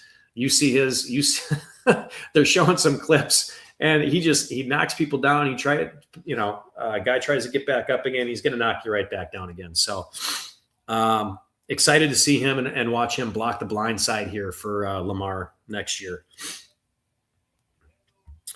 Next pickup, we've got the Bucks picking at 15. Apparently their pick is already in. I've been talking too much about the Ravens here, but the Tampa Bay Buccaneers, they finished 8-9 last year, good enough for second in that NFC South. Offense was a problem. Defense was a problem. They were a pretty mediocre team on both sides of the ball. Offensively, total yards allowed 21st, rushing yards allowed 21st, passing yards allowed 20th points. I'm sorry, this is all their offense. So their scoring was in the 20s there on the lower half of the NFL teams in the league last year.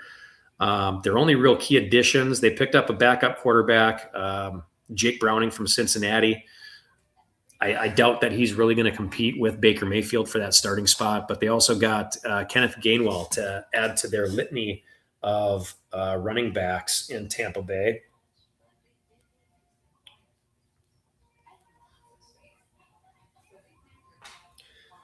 So Kenneth Gainwell is going to be in there with Bucky Irving. He's going to be in there with Sean Tucker. Key losses, and these are some big ones. Rachaad White. Obviously, you lose a running back, you gain a running back. So Rachaad White's gone. Their backup quarterback, Teddy Bridgewater, was gone. He went to Detroit. Rachaad went to Washington, and then the biggest one was wide receiver Mike Evans going to San Francisco. This guy's been a staple in Tampa Bay forever, just putting up massive numbers every single year. Defensively, not much better. They were 27th in passing yards allowed, 20th in points allowed, 19th in total yards allowed, tied for 18th in team sacks. Key additions to this defense that they saw that there were problems with. They picked up quite a few guys. Linebacker Alex Anzalone from Detroit.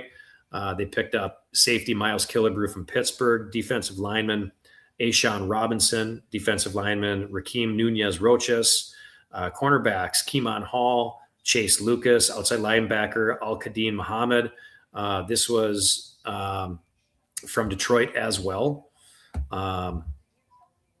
And then outside linebacker Christian Roseboom. Key losses on defense, Levante David, he retired this year or after last season. Cornerback Jameel Dean went to Pittsburgh. Defensive lineman Logan Hall went to Houston. Outside linebacker Hassan Riddick. Defensive lineman Greg Gaines, and defensive back Christian Izine went to Detroit as well. So doing a lot with Detroit with sending people back and forth. Tampa Bay, they could really go with anyone at this point as well. Who knows? Maybe we'll get kind of a Mike Green scenario with Ruben Bain this year, and Baltimore will jump up to grab him. Who knows? But Tampa Bay, they could use all over their team. Really, they could go any route. They could go Ruben Bain. They could go Makai Lemon. I think that would be a great addition to the team since they lost Mike Evans. You get a dynamic 21-year-old from USC. That would be a big pickup. I'm a big fan of Cade Otton. They're tight end. I don't think they need to go that route, but if they wanted to go Kenyon Sadiq, they could probably do that as well. You got a couple of good edge rushers out there too. So we'll see what they do.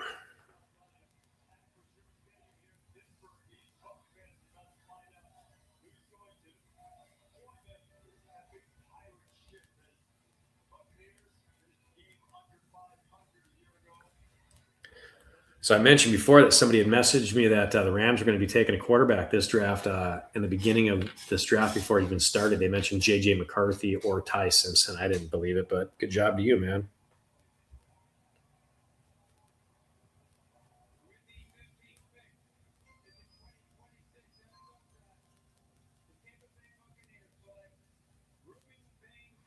And there goes Ruben Bain Jr., right? So had to be one of those picks. It had to be Ruben Bain or it had to be Vega. So good for him. Ruben Bain stays in the state of Florida. He's from Miami, and he will be going to the Tampa Bay Bucks. So the good news is he won't have to move too far. He's not even leaving the state.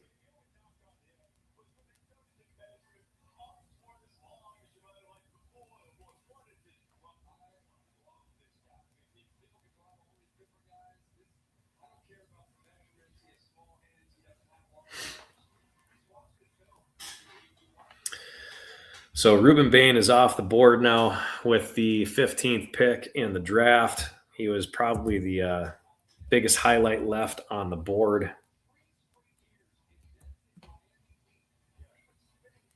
And now we are looking at who's got the 16th. We are at the New York Jets.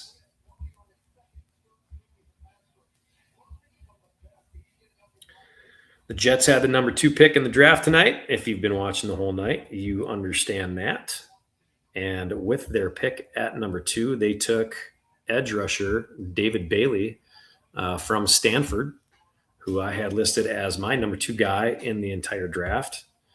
And that was a pretty solid pick. Now, what are they going to do next? Man, you get the feeling that they're not going to go defense twice in a row,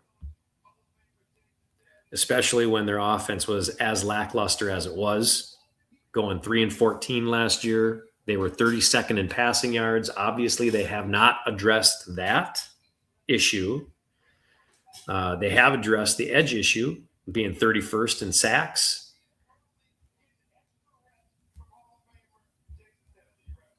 Or I should say, yeah, they addressed their edge issue. So I'm going to go, they're going offense here. I think it's kind of a no-brainer. The best weapon that you've got there, Makai Lemon. I think the Jets, this has just kind of fallen right into their lap.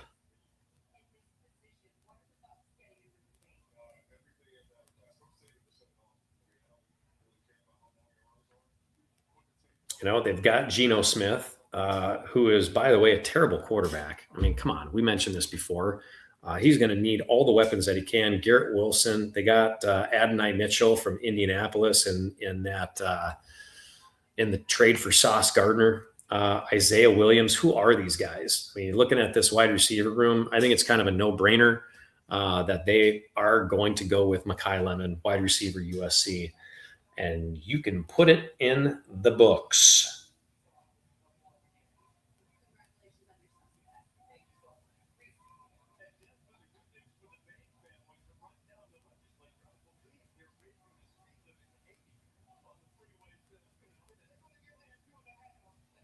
Anybody else got any guesses?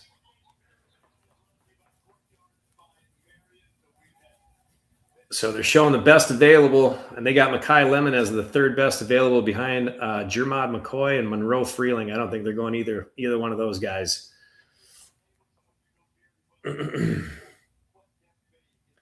Mason Taylor, they drafted a rookie, I think last year Mason Taylor was a rookie, was he not?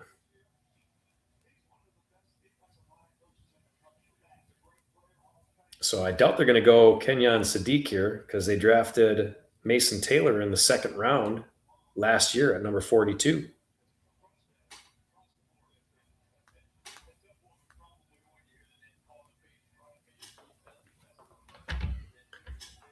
So the pick is in for the New York Jets. Give you 10-1 odds that it's Lemon.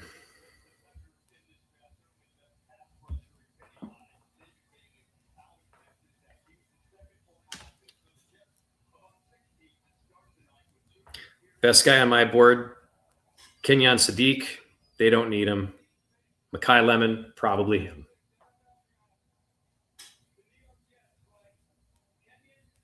Oh, my goodness. After I just said that they did not need Kenyon Sadiq because they drafted Mason Taylor last year in the second round. Now they're going to give competition to Mason Taylor. They draft Kenyon Sadiq from Oregon. So they're going to have a dual threat at tight end, and they're going to have one decent wide receiver. So that makes sense. No, doesn't make sense.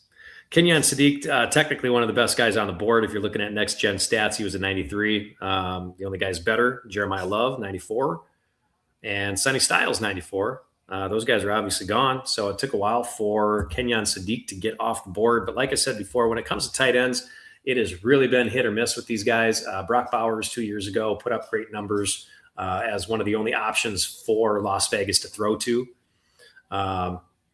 So that was a good pickup by them. When you've got a rookie quarterback in there, somebody like Aiden O'Connell. When you've got a Geno Smith, I guess he could use another. Maybe he'll bring out the Brock Bowers-ness in Kenyon Sadiq, but he didn't seem to do that well last year when he was actually playing with Brock Bowers. So Makai Lemon's still out there. You got to wonder if the Lions are going to get some more firepower. They are on the board next at number 17. Lions finished 9-8 last year. What a disappointing year for them. They had high hopes. They've been at the top of that division for a couple of years now.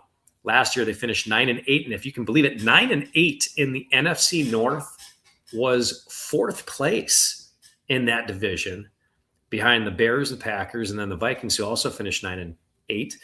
So I guess you could say that they finished tied for third, but due to tiebreaker, they didn't. They finished fourth. Offense wasn't their biggest problem. They were 14th in rushing yards behind their two-headed monster, Jahmyr Gibbs and David Montgomery. They finished fifth in total yards, fifth in points, third in passing yards. So offense isn't the big thing for them.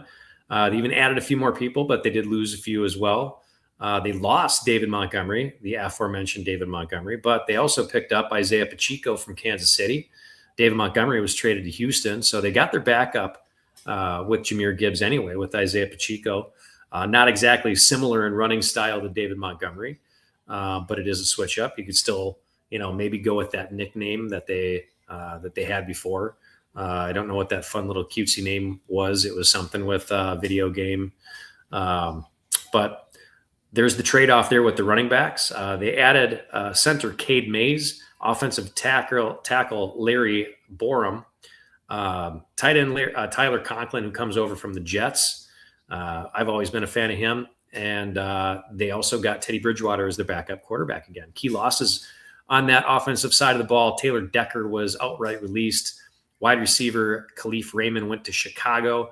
And outside of David Montgomery being traded to Houston, offensive center Graham Glasgow was released. So get one center, release one center. As far as their defensive performance, that's where they had the issues. Points allowed, they were 22nd in the NFL. Passing yards allowed 20th in the NFL. Total yards allowed 18th. rushing yards 14th, and sacks. Team sacks, they were actually tied for 4th, so they're getting in there quite a bit. Key additions to that defense: cornerback Roger McCreary, cornerback Christian Izine, linebacker DJ Wanham, and safety Chuck Clark. Their key losses on that defense, we mentioned this guy before: linebacker Alex Anzalone, who went to Tampa Bay; cornerback Amik Robertson, who went to the Washington Commanders; defensive tackle Roy Lopez, who went to Arizona; and edge El Kadeen Muhammad, who went to Tampa Bay, who just picked. So they are going to have quite the dynamic duo in Tampa Bay with those two individuals.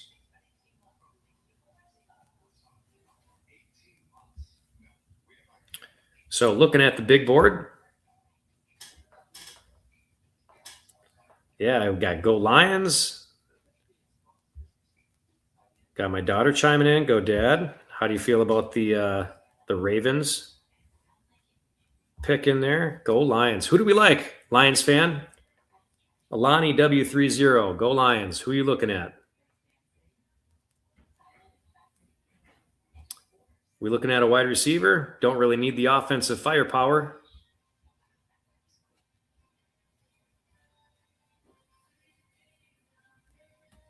Go edge. Akeem Mesidor. That'd be a good pick. Keldrick Falk.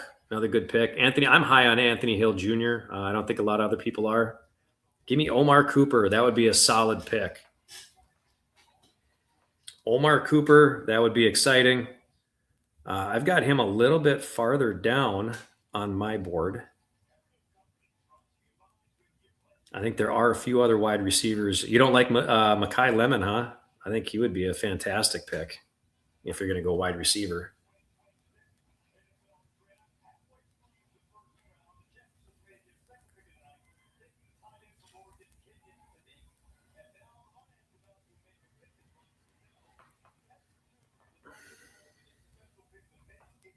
My poor daughter's favorite team, the Cincinnati Bengals, breaking my heart. They don't have a draft pick tonight. Sorry, because they squandered theirs for Dexter Lawrence. Don't like his attitude. I would agree with that. I didn't care for that either. So I can completely understand that. If you want to keep that clean, I like that. I like that.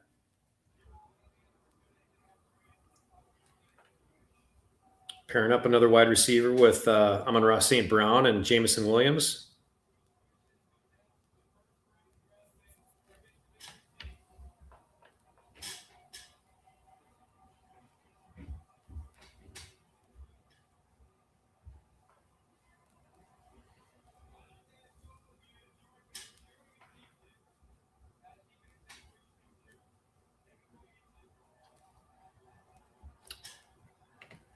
So we got a little Lions fan up at the stadium there. The pick is in for Detroit.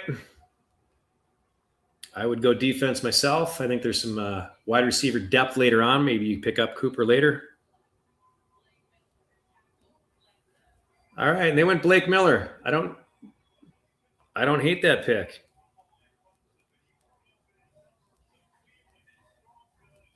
Blake Miller, I had him at 40 on my board, and I thought that was a little bit of a downgrade. I think he's a really great offensive weapon, or not really a weapon, but a staple as far as an offensive tackle.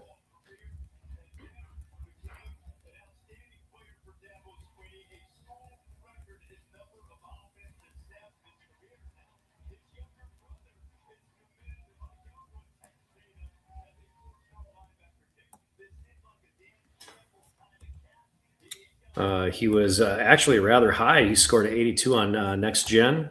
He should be a good starter. He'll probably be a decent rotational piece, maybe a starter. He might be an above average starter, I guess, in his first year, but he's somebody that has the skills and ability at that right tackle position.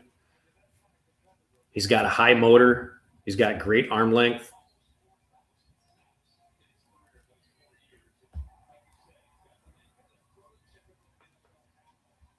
Yeah, not complaining about that pick. I wouldn't either. That's a good one. Got to keep your quarterback upright.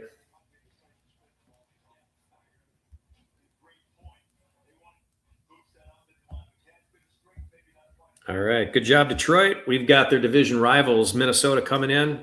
Not a lot of moves by Minnesota this year, especially for a team that finished so poorly on offense last year. 29th in passing yards, 28th in total yards, 26th in points, 23 in rushing yards. And the only key additions that they made were Kyler Murray, who probably isn't going to play, and offensive tackle Ryan Vandermark from Buffalo.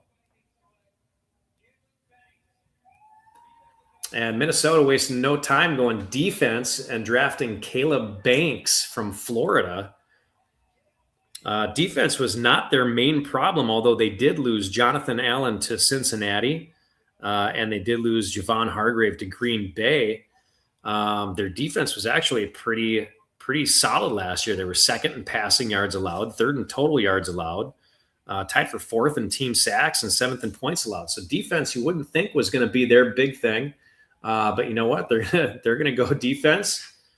More power to them. That offense is going to continue to kind of stink, I guess. Their key losses on offense, running back Tyler Chandler went to New Orleans. We discussed him earlier.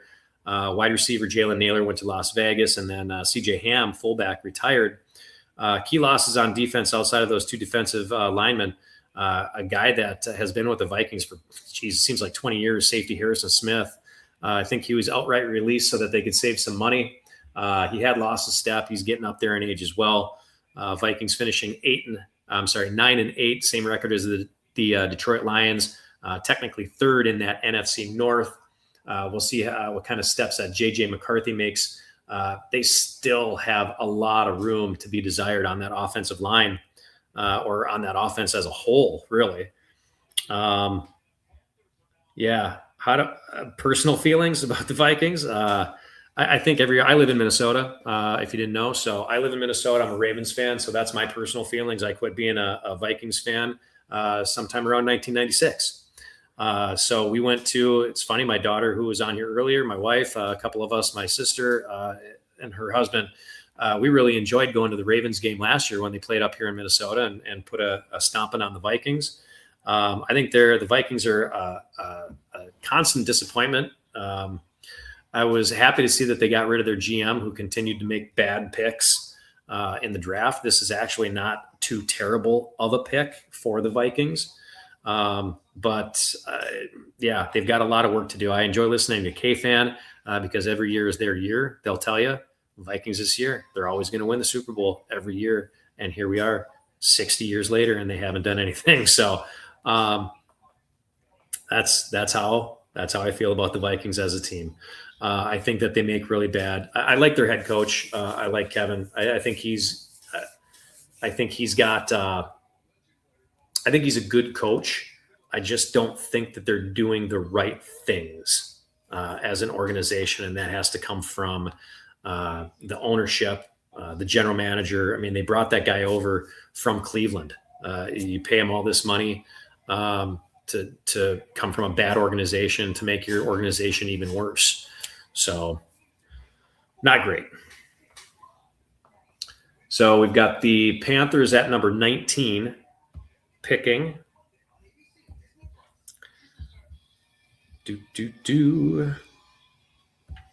And the Panthers, also one of those teams, they finished 8-9. They at 8-9 though, hell, that's good enough to get first place in the NFC South. So that's where they finished last year. Bryce Young looked a little bit better, although that offense did continue to sputter. Total yards offensively, 27th in points, 26th in passing yards. It kind of tells you where the offense is at this point. They made more additions to their offense in the offseason than they did on the defensive side of the ball, including quarterback Kenny Pickett, who's bounced around because they lost Andy Dalton. Andy Dalton went somewhere, I can't remember, but he's going to be a backup. They signed center Luke Fortner. They got offensive tackle Rasheed Walker from Green Bay, although they lost a couple of offensive linemen. Josh Nijman, who had retired, and offensive lineman Austin Corbett, who went to Buffalo. They also added A.J. Dillon as a running back, but they lost Rico Dowdle. So I don't know if that was much of an upgrade. They lost offensive tackle Store Forsyth and wide receiver John Mechie as well. So not a lot of offensive pieces that were added to this team where the defense was, I'll call it average, right? They were only 30th in sacks, which is terrible. They need to get some kind of an edge rusher, which is what I would expect them to do with this pick. 20th in rushing yards allowed, 15th in passing yards, points, and total yards allowed. So key additions, they didn't do a whole lot on a defense. They added offensive line or outside linebacker Jalen Phillips from Philadelphia, inside linebacker Devin Lloyd, but they lost a couple of defensive tackles in Ashawn Robinson, who was outright released, and then Popo Aumave. Safety D'Anthony Bell is gone. Linebacker Christian Roseboom went to Tampa Bay, so they went to the division rival. I would assume that Carolina is going to go edge rusher here, but they could go offensive lineman as well.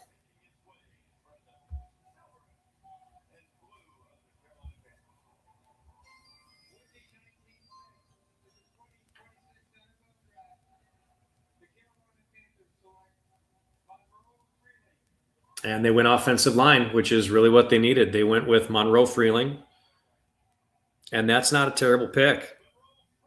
He was number 24 on my board overall. They get him at number 19. Don't hate that pick.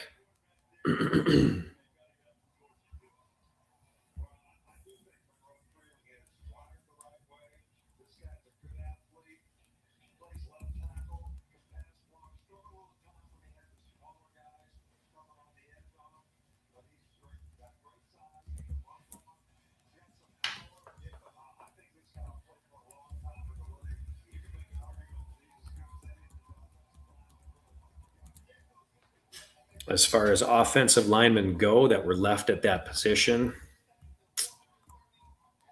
boy, I'm not sure if there was one that was actually going to be better than that. So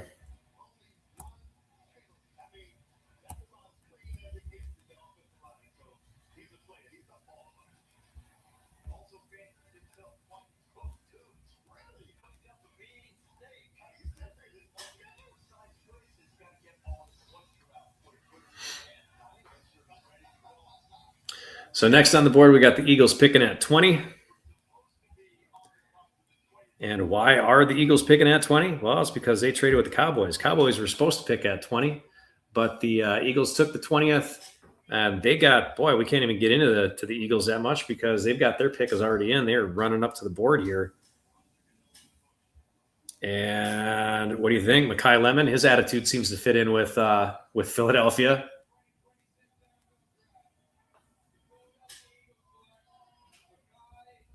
How about that for a pick? Makai Lemon. Oh, boy. Yeah, his attitude fits right in with Philadelphia. Obviously, they've been shopping A.J. Brown. I think this pretty much solidifies that they're going to get rid of A.J. Brown. They probably haven't found a suitor for that yet, but Makai Lemon, yeah, that's going to be an interesting one, man. That's going to be interesting. We had kind of talked about him before a little bit ago with the Lions not taking him. That makes sense. That pick totally makes sense. Makai Lemon from USC going from West Coast to East Coast, going to the Eagles.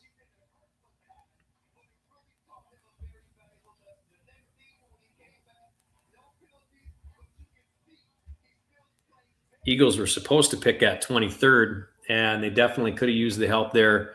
Their total offense did not look great last year. They were only 23rd in passing yards, 19th in points. As far as wide receivers, they did add a couple of wide receivers in the offseason. They added Dontavian Wicks from Green Bay, and they added Hollywood Brown from Kansas City.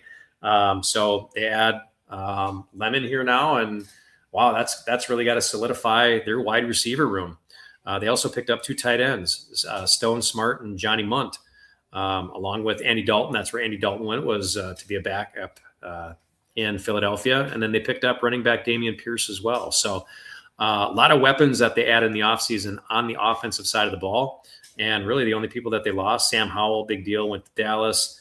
A.J. Dillon, big deal, went to Carolina. Wide receiver Jahan Dotson went to Atlanta, and offensive lineman Brett Toth went to San Fran. So makes sense, I guess, on in some regards. Their defense was much better than their offense. They were 5th in points allowed, tied for 12th in sacks, 8th in passing yards allowed, 13th in total yards allowed. So, and then even in the offseason, they made a couple of additions. They picked up cornerback Reek Woolen from Seattle. They got cornerback Jonathan Jones, edge Arnold Abikity, and defensive back JT Gray. Their losses on the defensive side of the ball: edge rusher Jalen Phillips went to Carolina, linebacker Nakobe Dean went to Las Vegas, safety Reed Blankenship went to Houston, safety Sidney Brown went to Atlanta, outside linebacker Joshua Uche went to Miami. So they still have a lot to do on the offensive side or on the defensive side of the ball, especially in their defensive backfield. But overall, yeah, that's a pretty interesting pick. If you're going to suit the attitude to the team, this is a perfect match.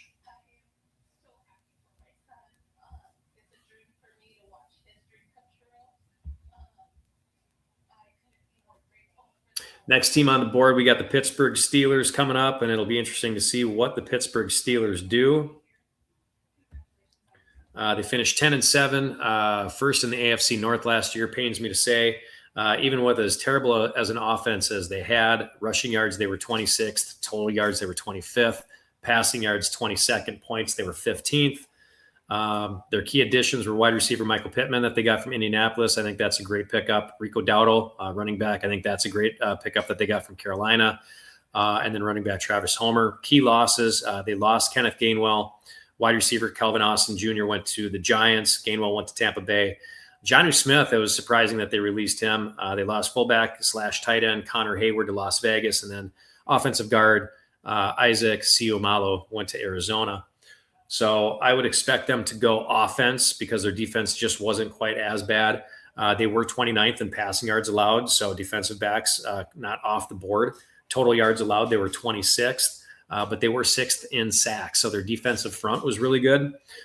Key additions in the off season: cornerback Jamel Dean and safeties Jaquan Brisker and Darnell Savage. They also added defensive tackle Sebastian Joseph Day. And their only losses here now, they added 2 safeties and a cornerback, while they also lost 2 safeties and a cornerback. So Mike Killebrew, safety, went to Tampa Bay, and Kyle Duggar, safety, went to division rival Cincinnati. Meanwhile, James Pierre, cornerback, went to Minnesota. So, they're going to have to make a splash with this pick overall. They're drafting in Pittsburgh, obviously. There's a lot of hype around this. Who do we think that they are going to go with at this point? Boy, I'm looking at, do they need to go edge rusher? I would think that they would go offense, to be honest with you. It might be to add a wide receiver, Casey Concepcion, maybe Denzel Boston, maybe Omar Cooper. We brought his name up earlier. If they're going to add a wide receiver, otherwise they're really looking at a lot of depth as far as edge right now. They could go Keldrick Folk from Auburn. They could go Akeem Messidor from Miami. I think those are kind of the big names at this point. Maybe Jermod McCoy. Like I said, they did lose 2 cornerbacks, but they picked 2 cornerbacks up. I don't think Zion Young is out of the question here. Anthony Hill Jr. at linebacker. They've got some options here that could work out for them. And, knowing Pittsburgh, obviously it's a defensive city. They're going to want defense here. That's what they pride themselves on. So everybody out in the crowd is swinging around their urine yellow, terrible towels that they're swinging around.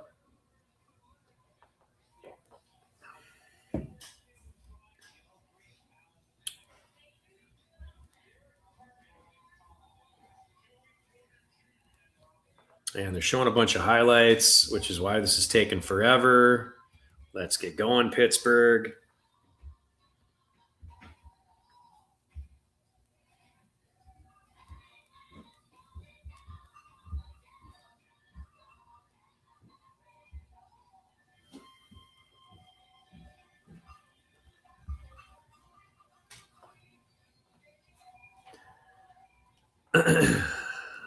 But they're going to make this a big production. Bringing out a bunch of people, Jerome Bettis.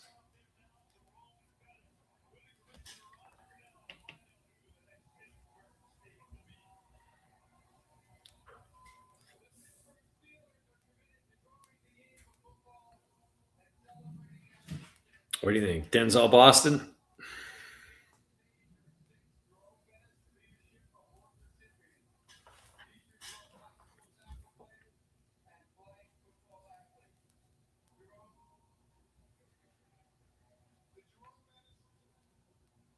Their wide receiver room is pretty solid at this point, though. Like I mentioned before, in the offseason, they picked up Michael Pittman Jr. They still have DK Metcalf. After that, though, Roman Wilson, I guess he's a decent enough wide receiver 3. They might be able to use a little bit more depth in there. DK Metcalf is going to be 29 this year.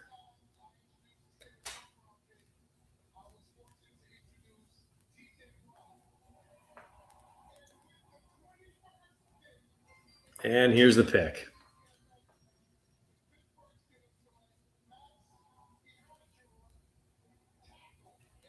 So they went offensive tackle, and he was number 45 on my board, and that is Maxi Hanachu.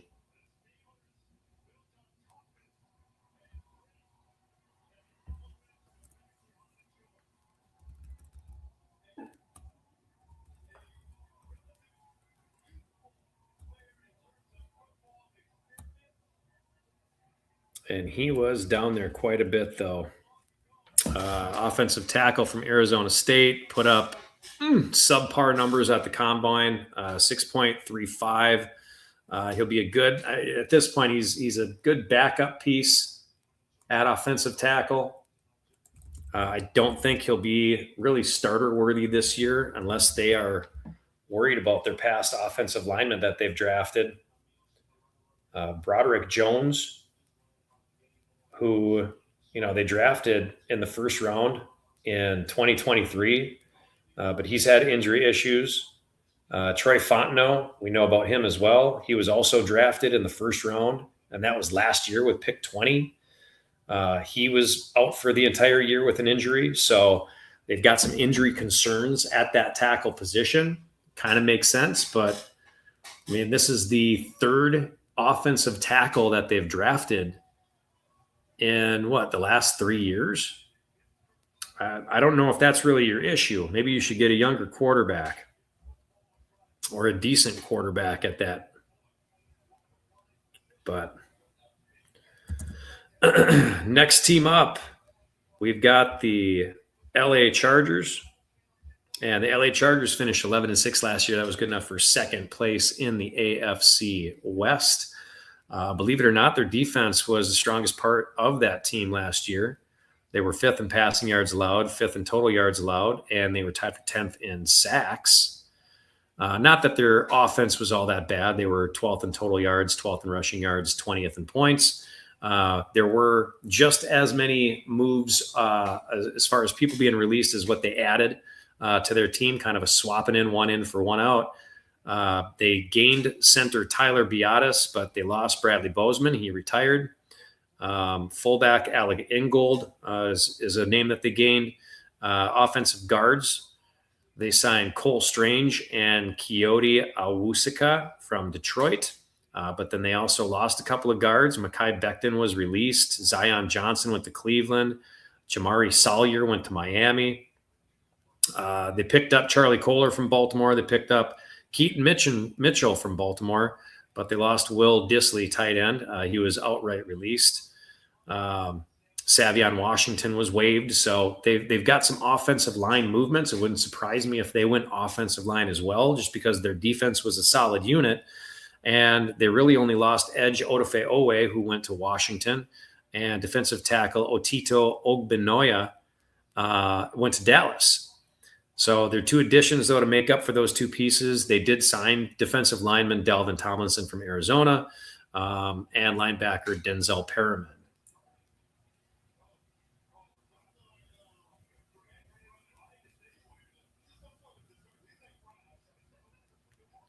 So a lot of moves on that offensive side of the ball where they weren't quite as efficient.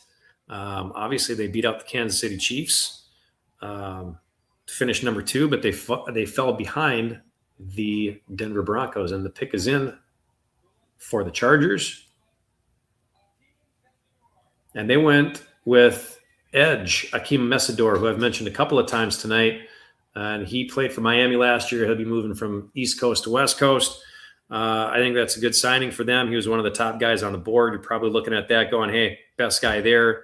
And I think that's the reality of that pick.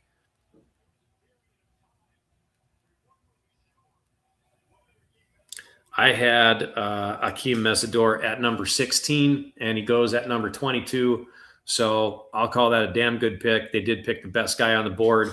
After that, next best guy, Keldrick Falk, and then linebacker Anthony Hill Jr.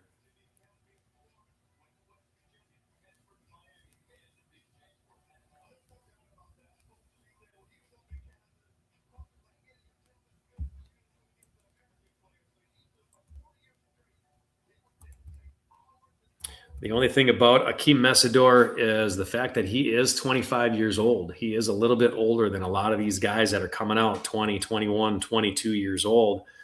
He is a little bit older. You get the feeling that if he was a little bit on the younger side, he might have gone even farther.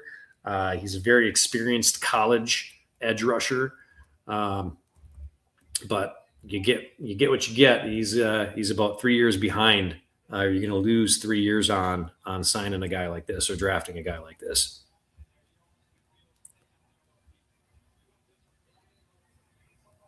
At that 23rd pick, it should have been the Eagles, but like we mentioned before, they traded up with the Cowboys.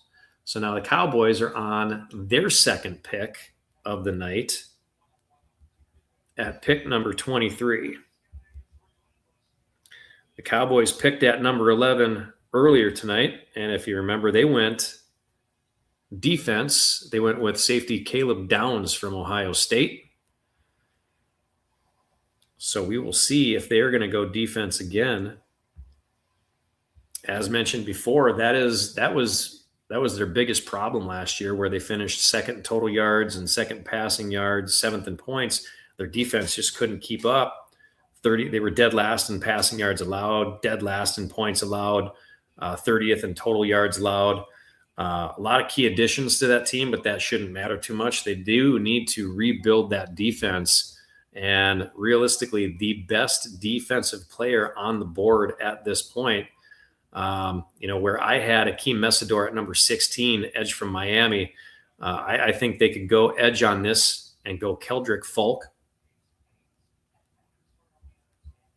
And I think that would be the best player on the board at this point. He scored a 6.43 at the combine. He's a 78 next gen stats, and there's not a whole lot that would be stopping me. He's a young kid, 21 from Auburn. Unless you wanted to go, you could match him up with Zion Young, who's another edge, 22 from Missouri. Very similar. But I put my money on Dallas going edge with their next pick to match their safety coming out of Ohio State. Really bulk up that defense. Helping out your quarterback. You don't have too many more years for him. That window is almost closed in Dallas.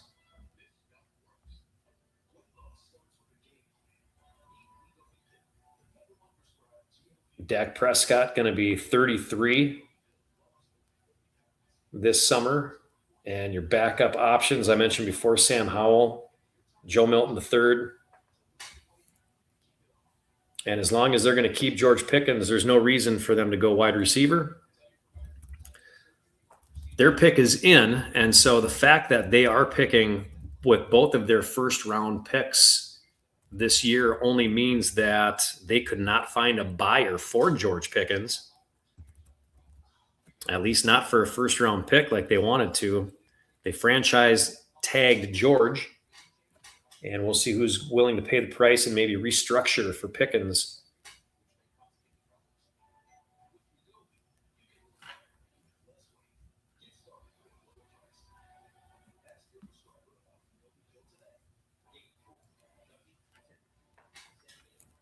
Offensive line is also a little light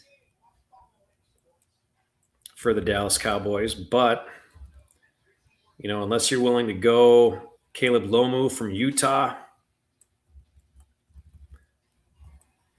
Emmanuel Pregnon is the best guard out there, the next best guard. He's a 24-year-old guard from Oregon. I think it's a little bit too early for him.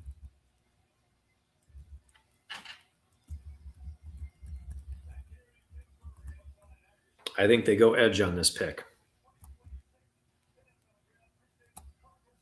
Keep building that defense. That would be something else.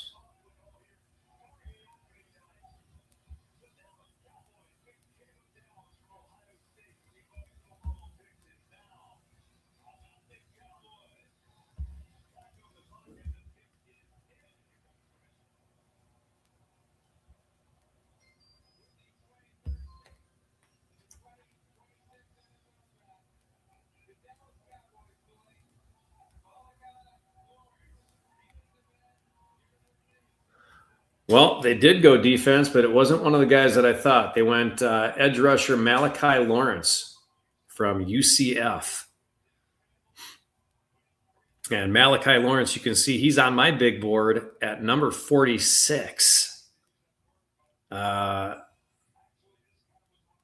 one I'm not such a fan on. Keldrick Falk I had at 18. Yeah, this is I think a stretch. They could have probably traded back a little bit.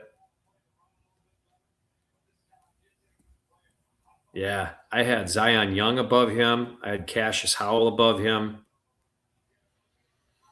Not sure I agree with this one at all.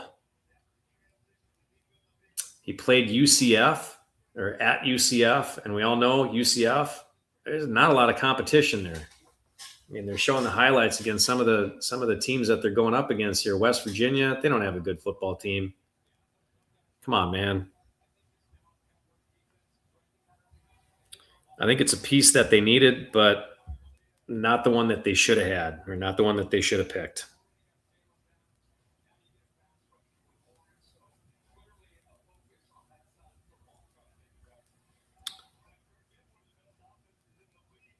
Malachi Lawrence.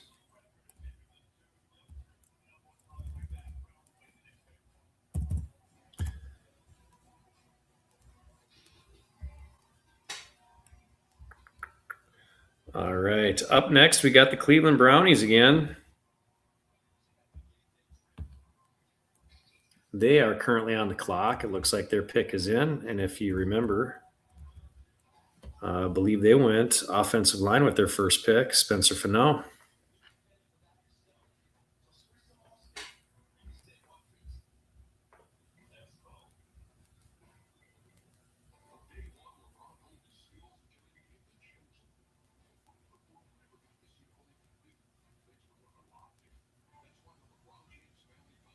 So they've already gone tackle in one spot. We talked about how their defense was way better than their offense. And if they're looking to add some kind of firepower here, again, I might actually just stick with going offense for the Browns because their defense was what held them together. Third in sacks, third in passing yards allowed, fourth in total yards allowed. Meanwhile, they were 31st in passing yards and points, 30th in total yards. If I am the Cleveland Browns, I might be looking at a wide receiver here.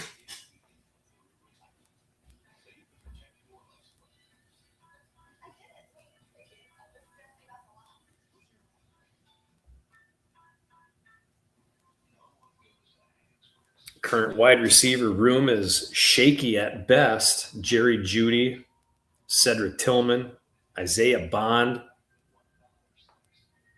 Malachi Corley. I mentioned it before, but Tylan Wallace, he's a good special teamer, maybe number 4 wide receiver. Maybe he moves up into that number 3 wide receiver spot on that roster in particular. But when you've got a guy like KC Concepcion from Texas A&M, when you've got a guy like Denzel Boston from Washington, you got a couple of guys looking you right in the face there. Whatever quarterback that you're going to actually have start for your team, or if you're going to draft one later on, or you're going to pick somebody up, you should probably have a few more weapons than him.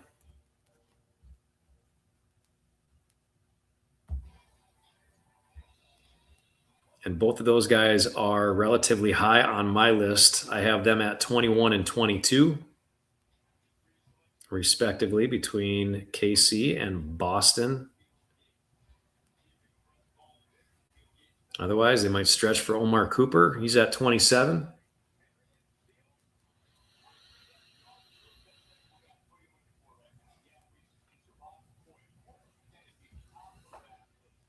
Looking at Fields' best available, Jermod McCoy, Dylan Thieneman.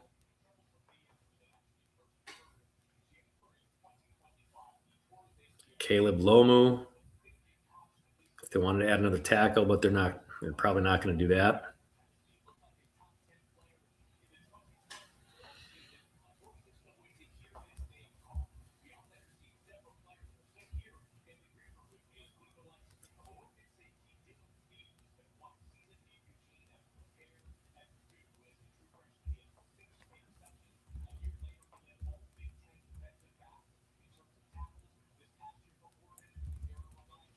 Boy, if they wanted to add an edge, though, to help out Myles Garrett a little bit, Mason Graham didn't play last year. He was one of their top draft picks.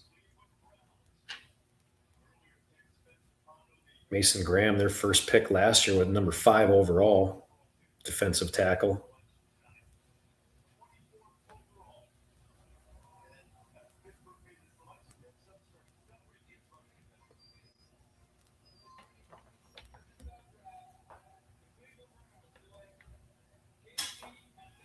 And there he is, KC Concepcion. Wide receiver to add to that wide receiver room.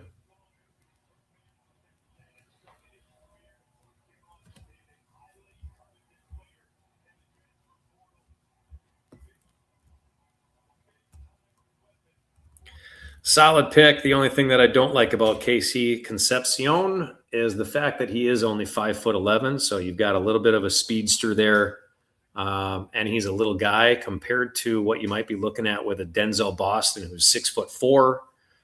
Omar Cooper isn't that much taller at 6 foot, but you could even go Chris Brazzell at 6'5" if you're looking for a little bit bigger guy. Out of the top wide receivers that are out there, he's one of the smaller guys, KC Concepcion at 5'11".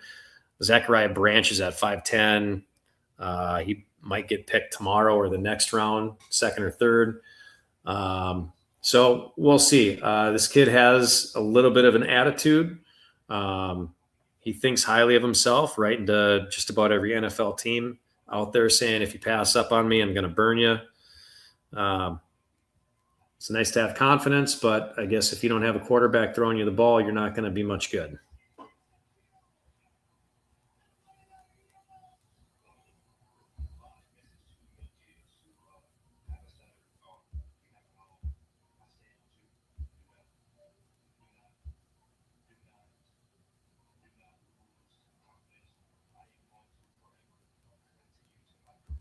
So the next pick that we've got up are the Chicago Bears. And Chicago finished first in the NFC North last year with a record of 11-6. They went on quite a run into the playoffs there. And on offense, the offense was surprisingly not their biggest issue. They were third in rushing yards, sixth in total yards, finished in the top 10 in points and passing yards.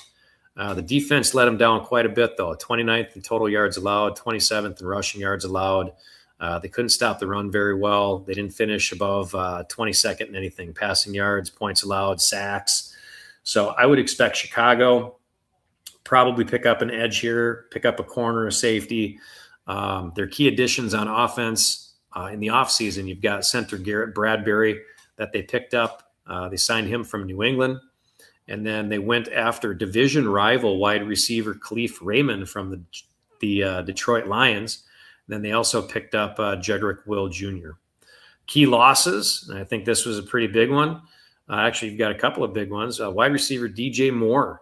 Not that they have a need, really. I mean, they drafted wide receivers in the last couple of years. So DJ Moore was expendable, and they sent him, or he went off to Buffalo. And then you've got center Drew Dahlman, who, for all we know, he's probably going to retire. He finished the season on the IR, which is why they picked up center Garrett Bradbury from New England. And then wide receiver Olamide Zacharias went to Atlanta. So very few moves on that offensive side of the ball. Defensive on the other side, obviously, we talked about this being one of their weaknesses, their key additions. They did add safety Colby Bryant from Seattle and also linebacker Devin Bush from Seattle. So they're going right after that Super Bowl championship team and grabbing a couple pieces away from them.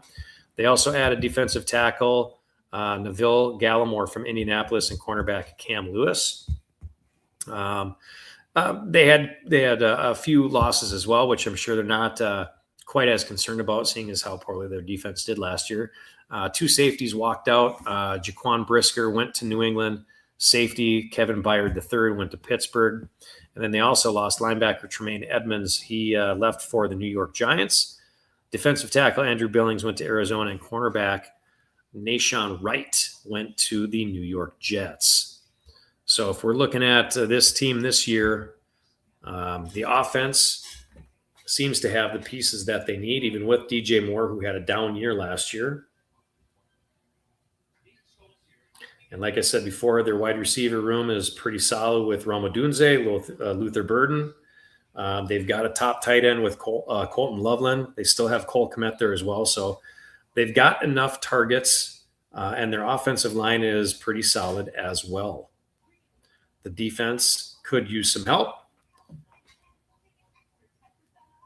And looking at my big board, again, we're looking at Keldrick Falk. Keldrick Falk is my top guy, or linebacker Anthony Hill Jr.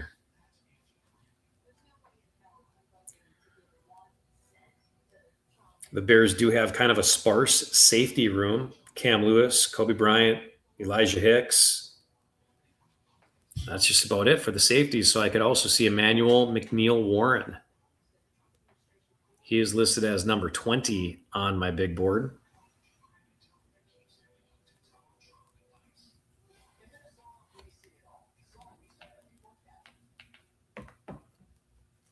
Quite a few edges on the board within my top 30. Zion Young, Cassius Howell, to name a few.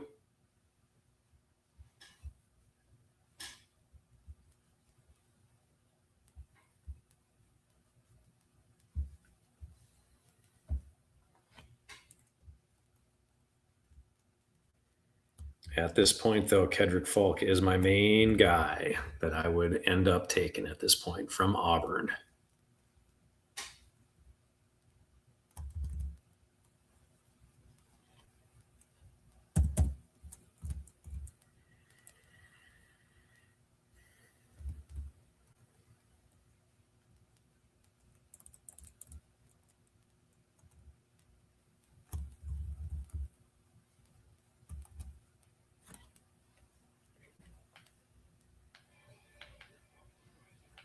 All right, the 25th pick for the Chicago Bears is in.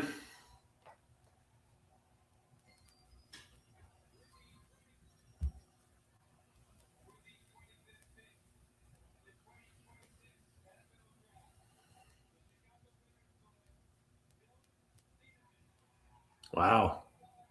I think they reached for him. They went with safety Dylan Thieneman from Oregon.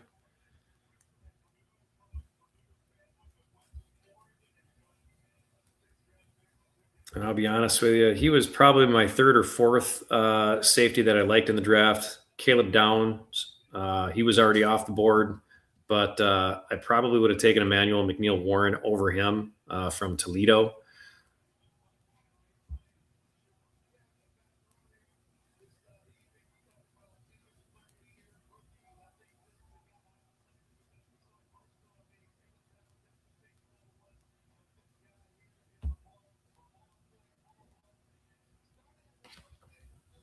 Not a terrible pick. Called it out that their safety room was a little thin.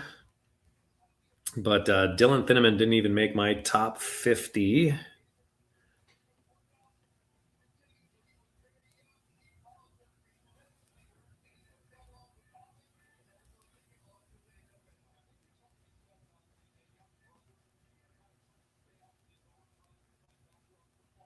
And next up on the clock here, we've got Buffalo picking at number 26.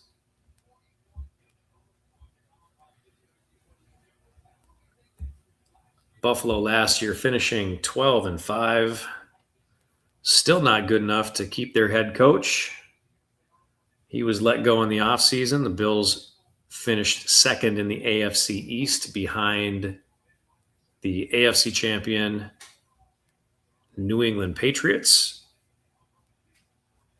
And as you can imagine with the Bills, offense was not their main problem. They were first in rushing yards. They were fourth in total yards, fourth in points, 15th in passing yards. And when you've got a good running game, you can ease up on the passing game a little bit. So 15th in passing yards, if you're first in rushing, not that big of a deal. They didn't have too many key losses to that offense. The only one really that they lost was wide receiver Curtis Samuel. He was just outright released. But to make up for that, they went out and signed wide receiver DJ Moore from Chicago, which we just talked about. Oh, and this just in, we're not talking about the Bills anymore because the Bills just traded their pick to Houston. And I'm not sure if they traded the 28th pick. I can only imagine the Houston Texans had the 28th pick in the draft. And what they're showing right now is that Houston now has 26 and 28. I can only imagine that 28th pick, though, is going to go to Buffalo. So we're going to pivot and talk about the Texans here to see what made them so anxious to move up 2 picks that they could not wait to get their guy. Looking at their team, I would assume that they're going to go after a wide receiver here because their defense was not the problem. Defense last year, they were first in total yards allowed. So they were the best in the NFL. They were second in points allowed, fourth in rushing yards, sixth in passing yards. They were tied for seventh in team sacks. So defense was not a problem for them. We lost a few people, especially on that defensive line. Mario Edwards was released. Kurt Hinish was released. Tim Settle went to Washington. All 3 of these guys are defensive linemen. Defensive back Jimmy Ward was released. Linebacker Christian Harris went to Atlanta. To make up for that, though, the key additions that they had on that defensive side of the ball, they picked up safety Reed Blankenship, defensive end Logan Hall, and defensive end Dominique Robinson from Chicago, who we just talked about. Offensively, they weren't quite as efficient. They were 22nd in rushing yards, 18th in total yards, 14th in passing yards, 13th in points. So it looks like the Texans received the 2026 26th overall pick and a 2026 third-round pick. The Bills received a 2020. Yep. So the Bills got the 28th overall pick this year, and then a third-round pick and a fifth-round pick this year as well. Offensively, they made a couple of acquisitions. They picked up, or they got David Montgomery, running back from Detroit, offensive tackle Braden Smith from Indianapolis, guard Wyatt Teller from Cleveland. They also got tight end Foster Moreau from New Orleans and interior offensive lineman Evan Brown, but their pick is in. I'm gonna guess wide receiver.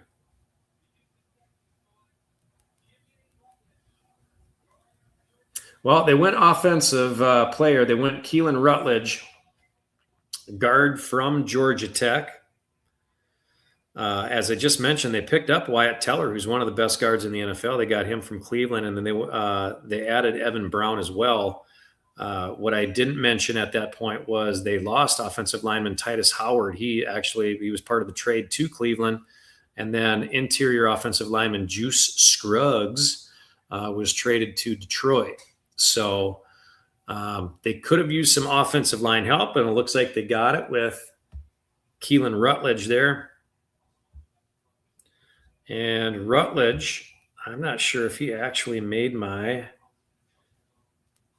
no, I don't think he made my top 50 board, did he?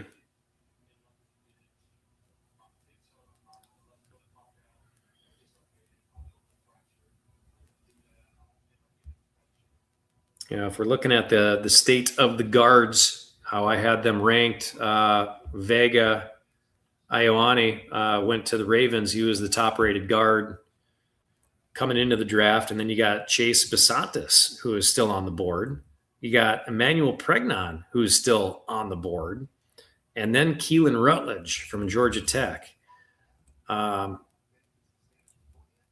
thought, Keelan Rutledge, he could have been there in the second round. I think this is a big, big, big stretch. It's a reach for Houston grabbing this guy. I think even when you're looking at their combine scores, you had Chase Basantis and Emmanuel Pregnon scored in the 6.37, 6.366 or 36 range. Rutledge was down there at 6.25 with Cage Casey and Jennings Dunker. Even the next gen stats, he was behind both Emmanuel Pregnon and Chase Basantis. So you could have gotten him somewhere in the middle second round. I don't think that was a very good pick by Houston, but you know what? They're in the AFC, so more power to them. They could have went with a better guard in that regard. They did not get the best guy on the board as far as I'm concerned. So a little bit of a stretch for Houston on that one. Not sure if the Texans fan base is going to be real happy with that. They needed some offensive line help, keep CJ Stroud off of his buttocks.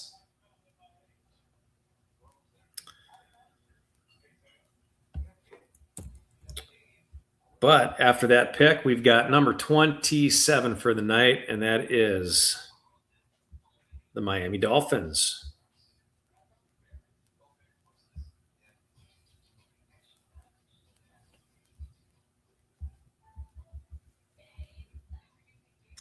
Dolphins on the board for the second time tonight. They had pick number 12 earlier. And if you remember correctly, they went with offensive tackle Caden Proctor.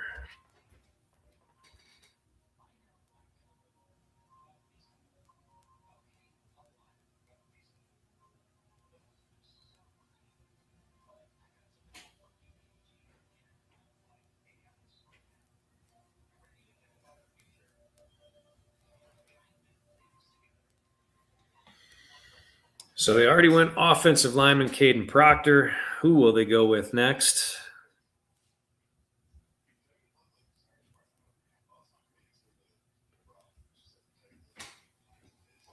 They could go offense. They could go defense, as mentioned before. They were 7-10 last year, third in the AFC East.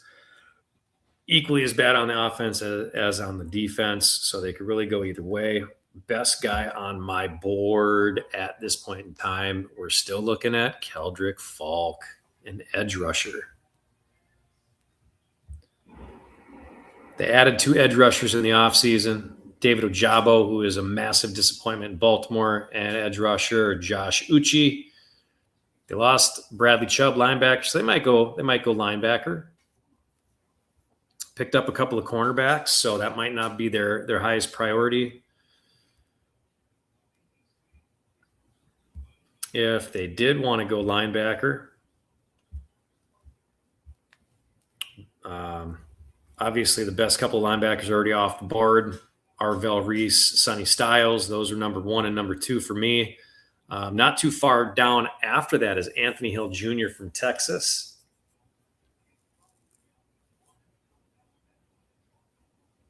One of my biggest day 2 picks, I like Jake Golday from Cincinnati. I think he might even fall into the 3rd round. I think he is going to be a great linebacker. I think he is really underrated. But if they're going to go linebacker, Anthony Hill. If they're going to go edge, you're looking at Keldrick Falk.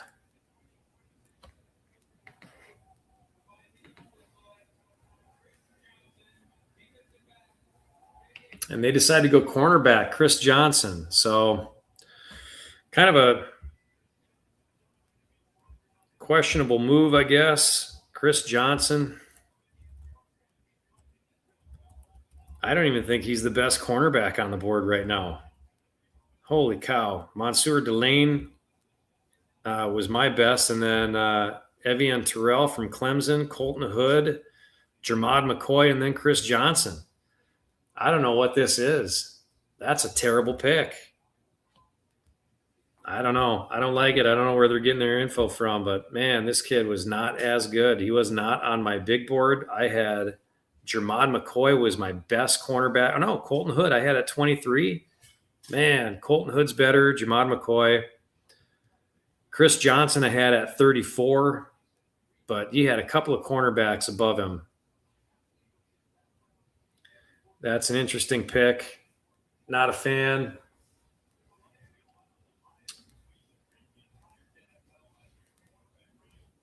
And then it looks like we might even have another trade here. So the Buffalo Bills were supposed to be on the clock, and they are trading yet again. And they are trading that pick to the New England Patriots.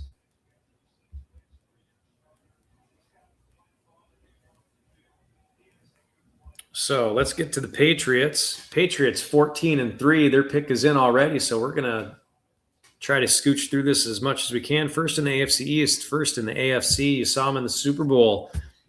Drake May coming about in year 2.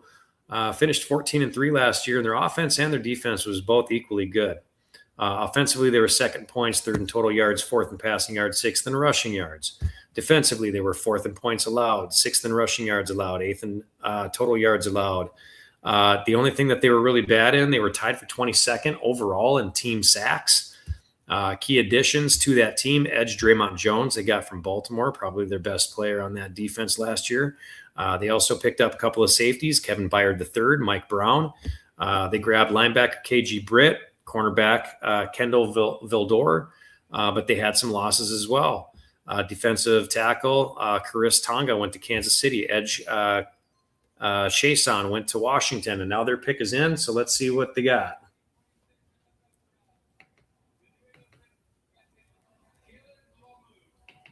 And they decided to go offensive tackle Caleb Lomu from Utah. I'm sure he's thrilled. He gets to go to the AFC champion, New England Patriots.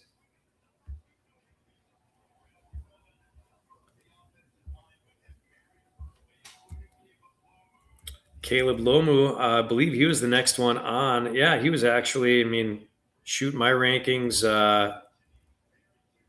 Malagoa was gone. Proctor was gone. Fenno was gone. Freeling was gone. Even Blake Miller and Caleb Molu, he was a 6.36 on the combine score, 81 on next gen stats. Solid prospect. And I had him at number 25 overall. So he goes number 28.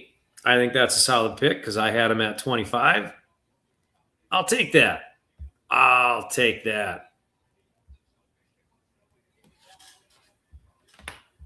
Oof.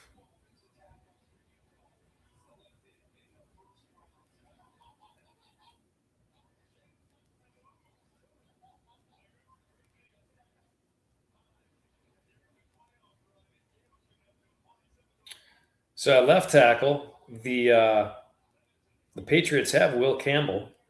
They drafted him in the first round, number 4 overall last year, and he was hurt.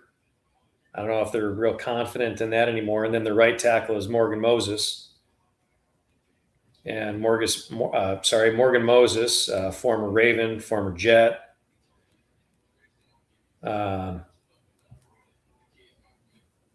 He will probably take over for Morgan Moses. I can't remember if he had an injury or not, but 35 years old right tackle. They'll probably stick this kid in there.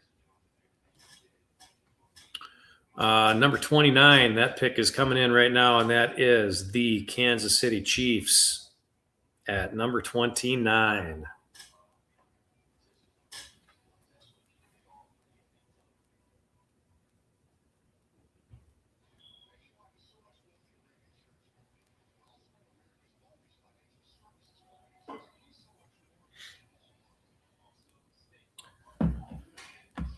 So Kansas City, if you remember earlier, they had picked before, and they picked the top corner in the draft, a man by the name of Mansour Delane from LSU. Who will they pick next?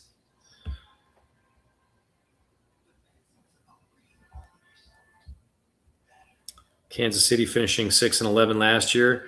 They went defense on their last pick, probably to make up for their loss of Trent McDuffie, who they traded to the Rams in the offseason.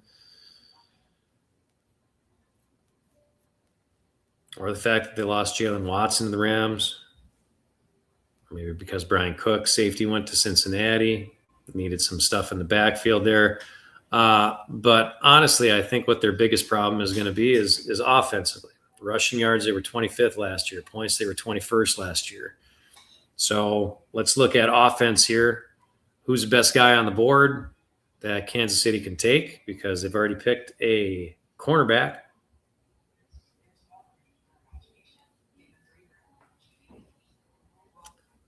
My first thought is Denzel Boston, wide receiver.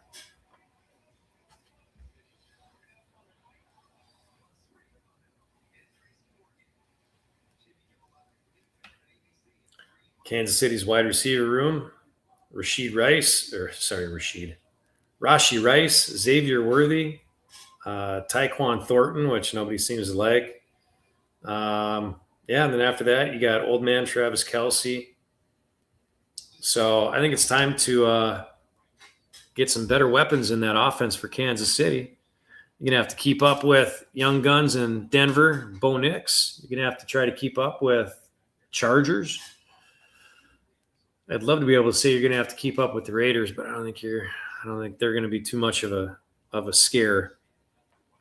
Denzel Boston is probably the guy that they're going to end up going with. It seems to fit the kind of wide receiver that they like. Denzel Boston is 6'4", kind of guy that Patrick Mahomes just kind of throw the ball up to. Say, go get it. Fetch.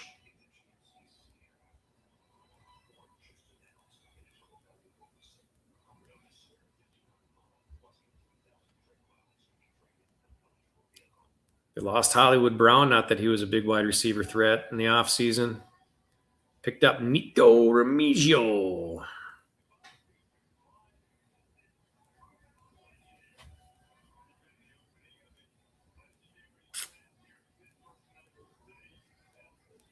So that's who I'm going with. I've got Denzel Boston as the 22nd best player on the board.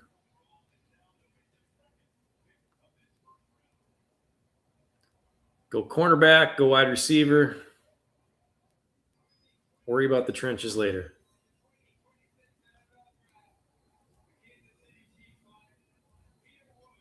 Oh, my goodness. Could not have been more wrong. They decided to go all the way down to my 32nd best player in the draft, Peter Woods from Clemson.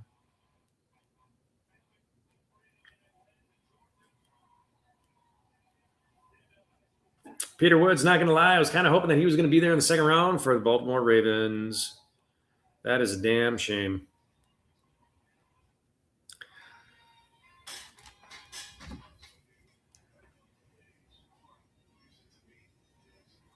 So, George Karlaftis is still there at defensive end. You got Chris Jones. He's going to be 32 this year. Maybe they're looking at a backup for him. Karis Tonga, he's going to be 30. These guys can still play for a few years, though. But, yeah, not a bad pick. Peter Woods.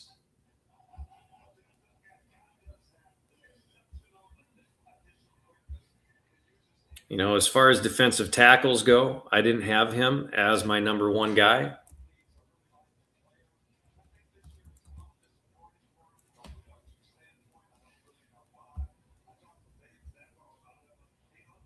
Or did I move him up? I think I did, actually. Peter Woods at number 32. There's Caden McDonald at 39. And then Caleb Banks at 44. Equally good. So we got the Jets we got to talk about again. Jets are back on the board.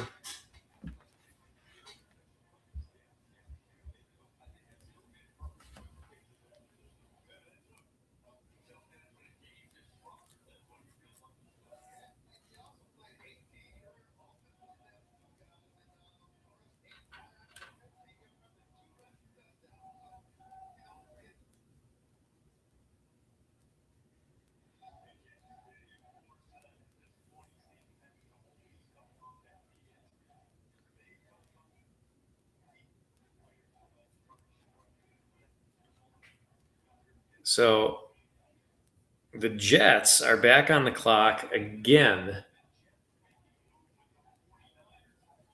trading with the 49ers, and they're going to make their third pick of this draft. I had to just look at this, go, wait a minute, I thought they already had their second pick. So they picked edge David Bailey with their second pick in the draft, and then they picked tight end Kenyon Sadiq from Oregon with their number 16 pick, and now they're picking again at 30. Wide receiver. Yep, Omar Cooper Jr. There it is. We talked about wide receiver with that last pick, and they went tight end instead. They still got their wide receiver. This is a great day for the Jets. I mean, outside of being the worst team in the AFC, or the second worst team in the AFC, they got a couple of really great picks. Omar Cooper from Indiana.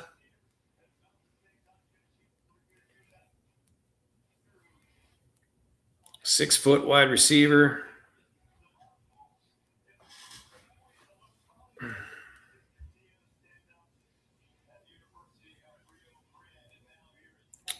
Not sure why they're passing on Denzel Boston. I probably would have picked him before Omar Cooper.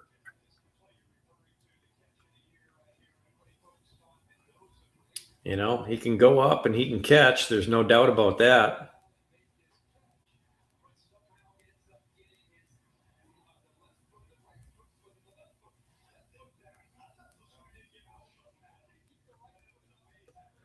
He's got good hands, good footwork.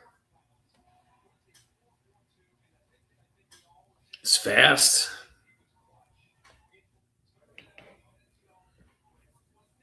Still not going to help Geno Smith, though. You guys need to get a better quarterback.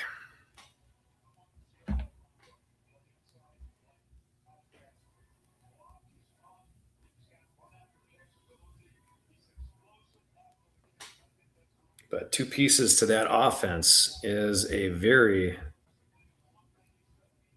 very smart strategy for the New York Jets. Team that ranked 32nd in passing yards, 29th in points, 29th in total yards. Now you've got two weapons, Omar Cooper Jr. and Kenyon Sadiq. I don't know, man. Geno Smith is still going to find a way to screw this up. But that's their pick at number 30. Now you've got maybe Buffalo at 31. Do we want to talk about the Bills now? Maybe.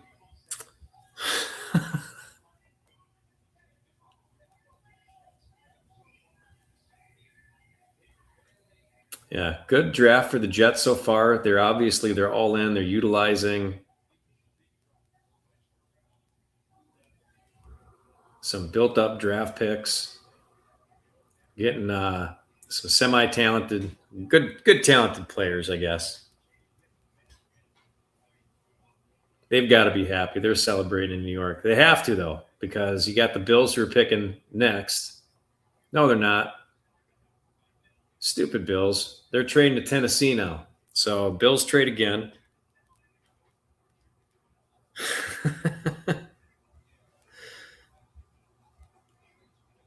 So the Bills keep falling back. Sorry, Buffalo fans. You're just going to be disappointed tonight, I guess.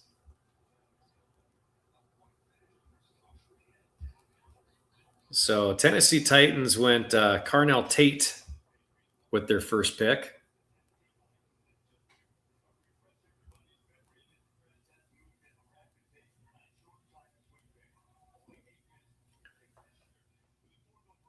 So the Titans, their pick is in. This is crazy. So Carnell Tate from Ohio State was their first pick that they did in the fourth. They could still use some more offensive help, finishing 30th in points, passing yards, rushing yards, and then 31st in total yards.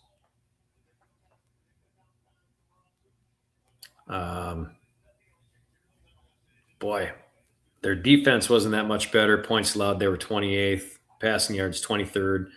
They need help all over. I go best player on the board, and I'm looking at Keldrick Falk. I keep saying his name. I can't believe he might fall out of the first round.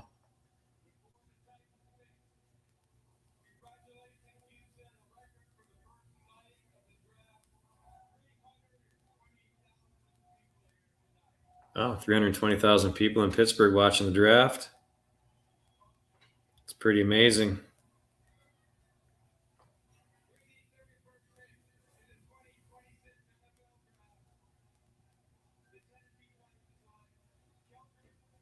There you go. Just mentioned him. Edge rusher Keldrick Falk. It's about damn time.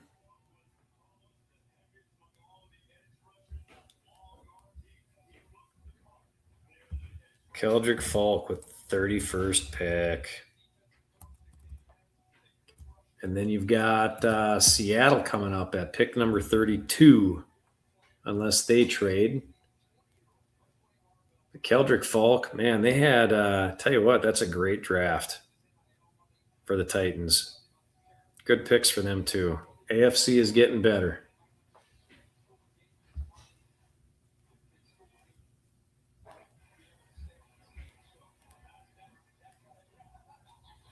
They get Carnell Tate, who I had at number 8, and then they get edge Keldrick Falk, who I had at 18.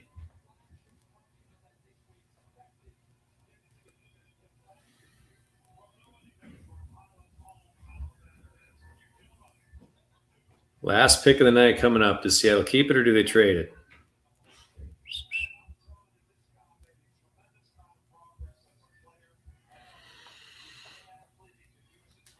Well, let's just pretend that the Seahawks are going to take this pick. They got Seattle finished the season obviously 14-3, first in the NFC West, Super Bowl champs, all that fun stuff, and they're on the clock right now. Not a lot of moves for the Seahawks in the offseason. Offensively, they were 3rd in points, 8th in both total yards and passing yards, 11th in rushing yards. The only addition that they really made on that offense was Emmanuel Wilson, running back from Green Bay. They added that because one of their key losses was Kenneth Walker III, running back who went to Kansas City. They also lost wide receiver Derek Young to Las Vegas, but no big deal. He didn't do a whole lot. Defensively, they were just as impressive. Points allowed, they were first with that awesome head coach of theirs that came over from Baltimore. So they were first in points allowed. They were 3rd in rushing yards allowed. They were 6th in total yards allowed. Tied for 7th in team sacks and 10th in passing yards allowed. Don't worry, my house is not on fire. If you heard that noise in the background. Key additions on that Seattle Seahawks defense. They added a couple of safeties. Rodney Thomas II from Indianapolis and safety DeAnthony Bell from Carolina. They had to add those two because they lost Kobe Bryant to Chicago. They also lost Reek Woolen to Philadelphia, but they made up for that. They grabbed cornerback Noah Igbino, blah, blah, blah. From somewhere, they lost outside linebacker Boye Mafe to the Cincinnati Bengals. So not a whole lot of movement from the Seattle Seahawks at this point. They're probably going to go, I would assume, best player on the board. And at this point, linebacker Anthony Hill Jr., who I have at 19, or they could go safety Emmanuel McNeil-Warren. Those are going to be the top 2 guys.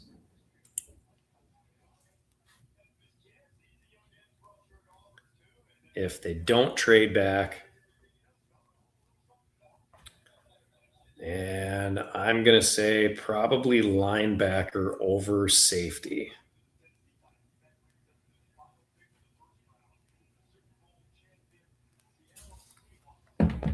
So Seattle's got their pick. It's in. They are taking it. I'm going to go linebacker Anthony Hill Jr. just to keep on top of that defense.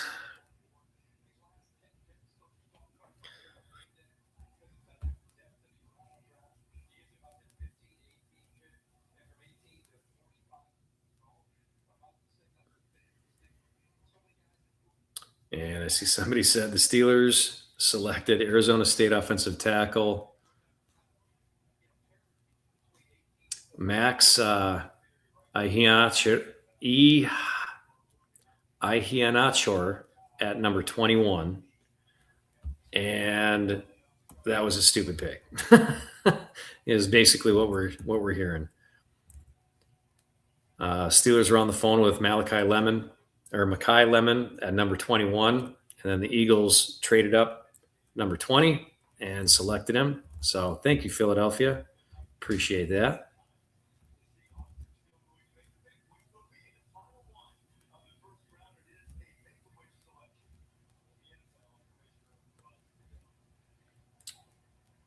And while we wait for this pick to come in, as they're dragging their feet, I'll just say welcome to Baltimore, Vega Ioane.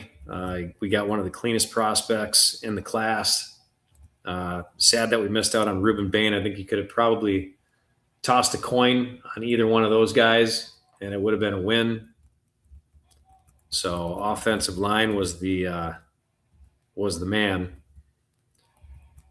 One of the more disappointing picks that I saw go toward the end of this draft is the Chiefs selecting Clemson's defensive tackle Peter Woods at 29. I was hoping he would fall into the second. He's a powerful, dynamic defensive tackle, violent, consistent. Probably should have went top 20, and he fell to 29. So it's disappointing. But as far as Ravens projections, we're looking at that offensive line after taking Vega. You're looking at probably Ronnie Stanley at left tackle. Maybe they move John Simpson to left guard. Vega takes right guard. You got Corey Bullock, who's probably going to start at center, and then Rosengarten at right tackle. But we're not done yet. We just don't know. I'm thinking we're going to take a center at some point. And the best set, there hasn't been a center taken off the board yet, like I mentioned earlier. I think Connor Lew tomorrow, or maybe the next day, he might fall into the third round. Connor Lew from Auburn. A lot of people are hyped up on Sam Hecht from Kansas State. Worst case scenario, you got Trey Zune. And Seattle took Jadarian Price, running back from Notre Dame. And that is not that big of a shocker. As I mentioned earlier, Kenneth Walker, the third, went to Kansas City. Yes, they grabbed Emmanuel Wilson, but they've got Charbonnet, and Charbonnet isn't necessarily a lead back. Jadarian Price was on my big board.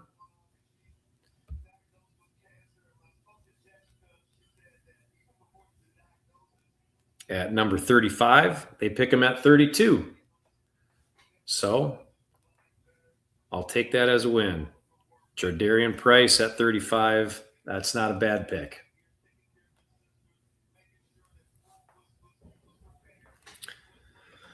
But that's it.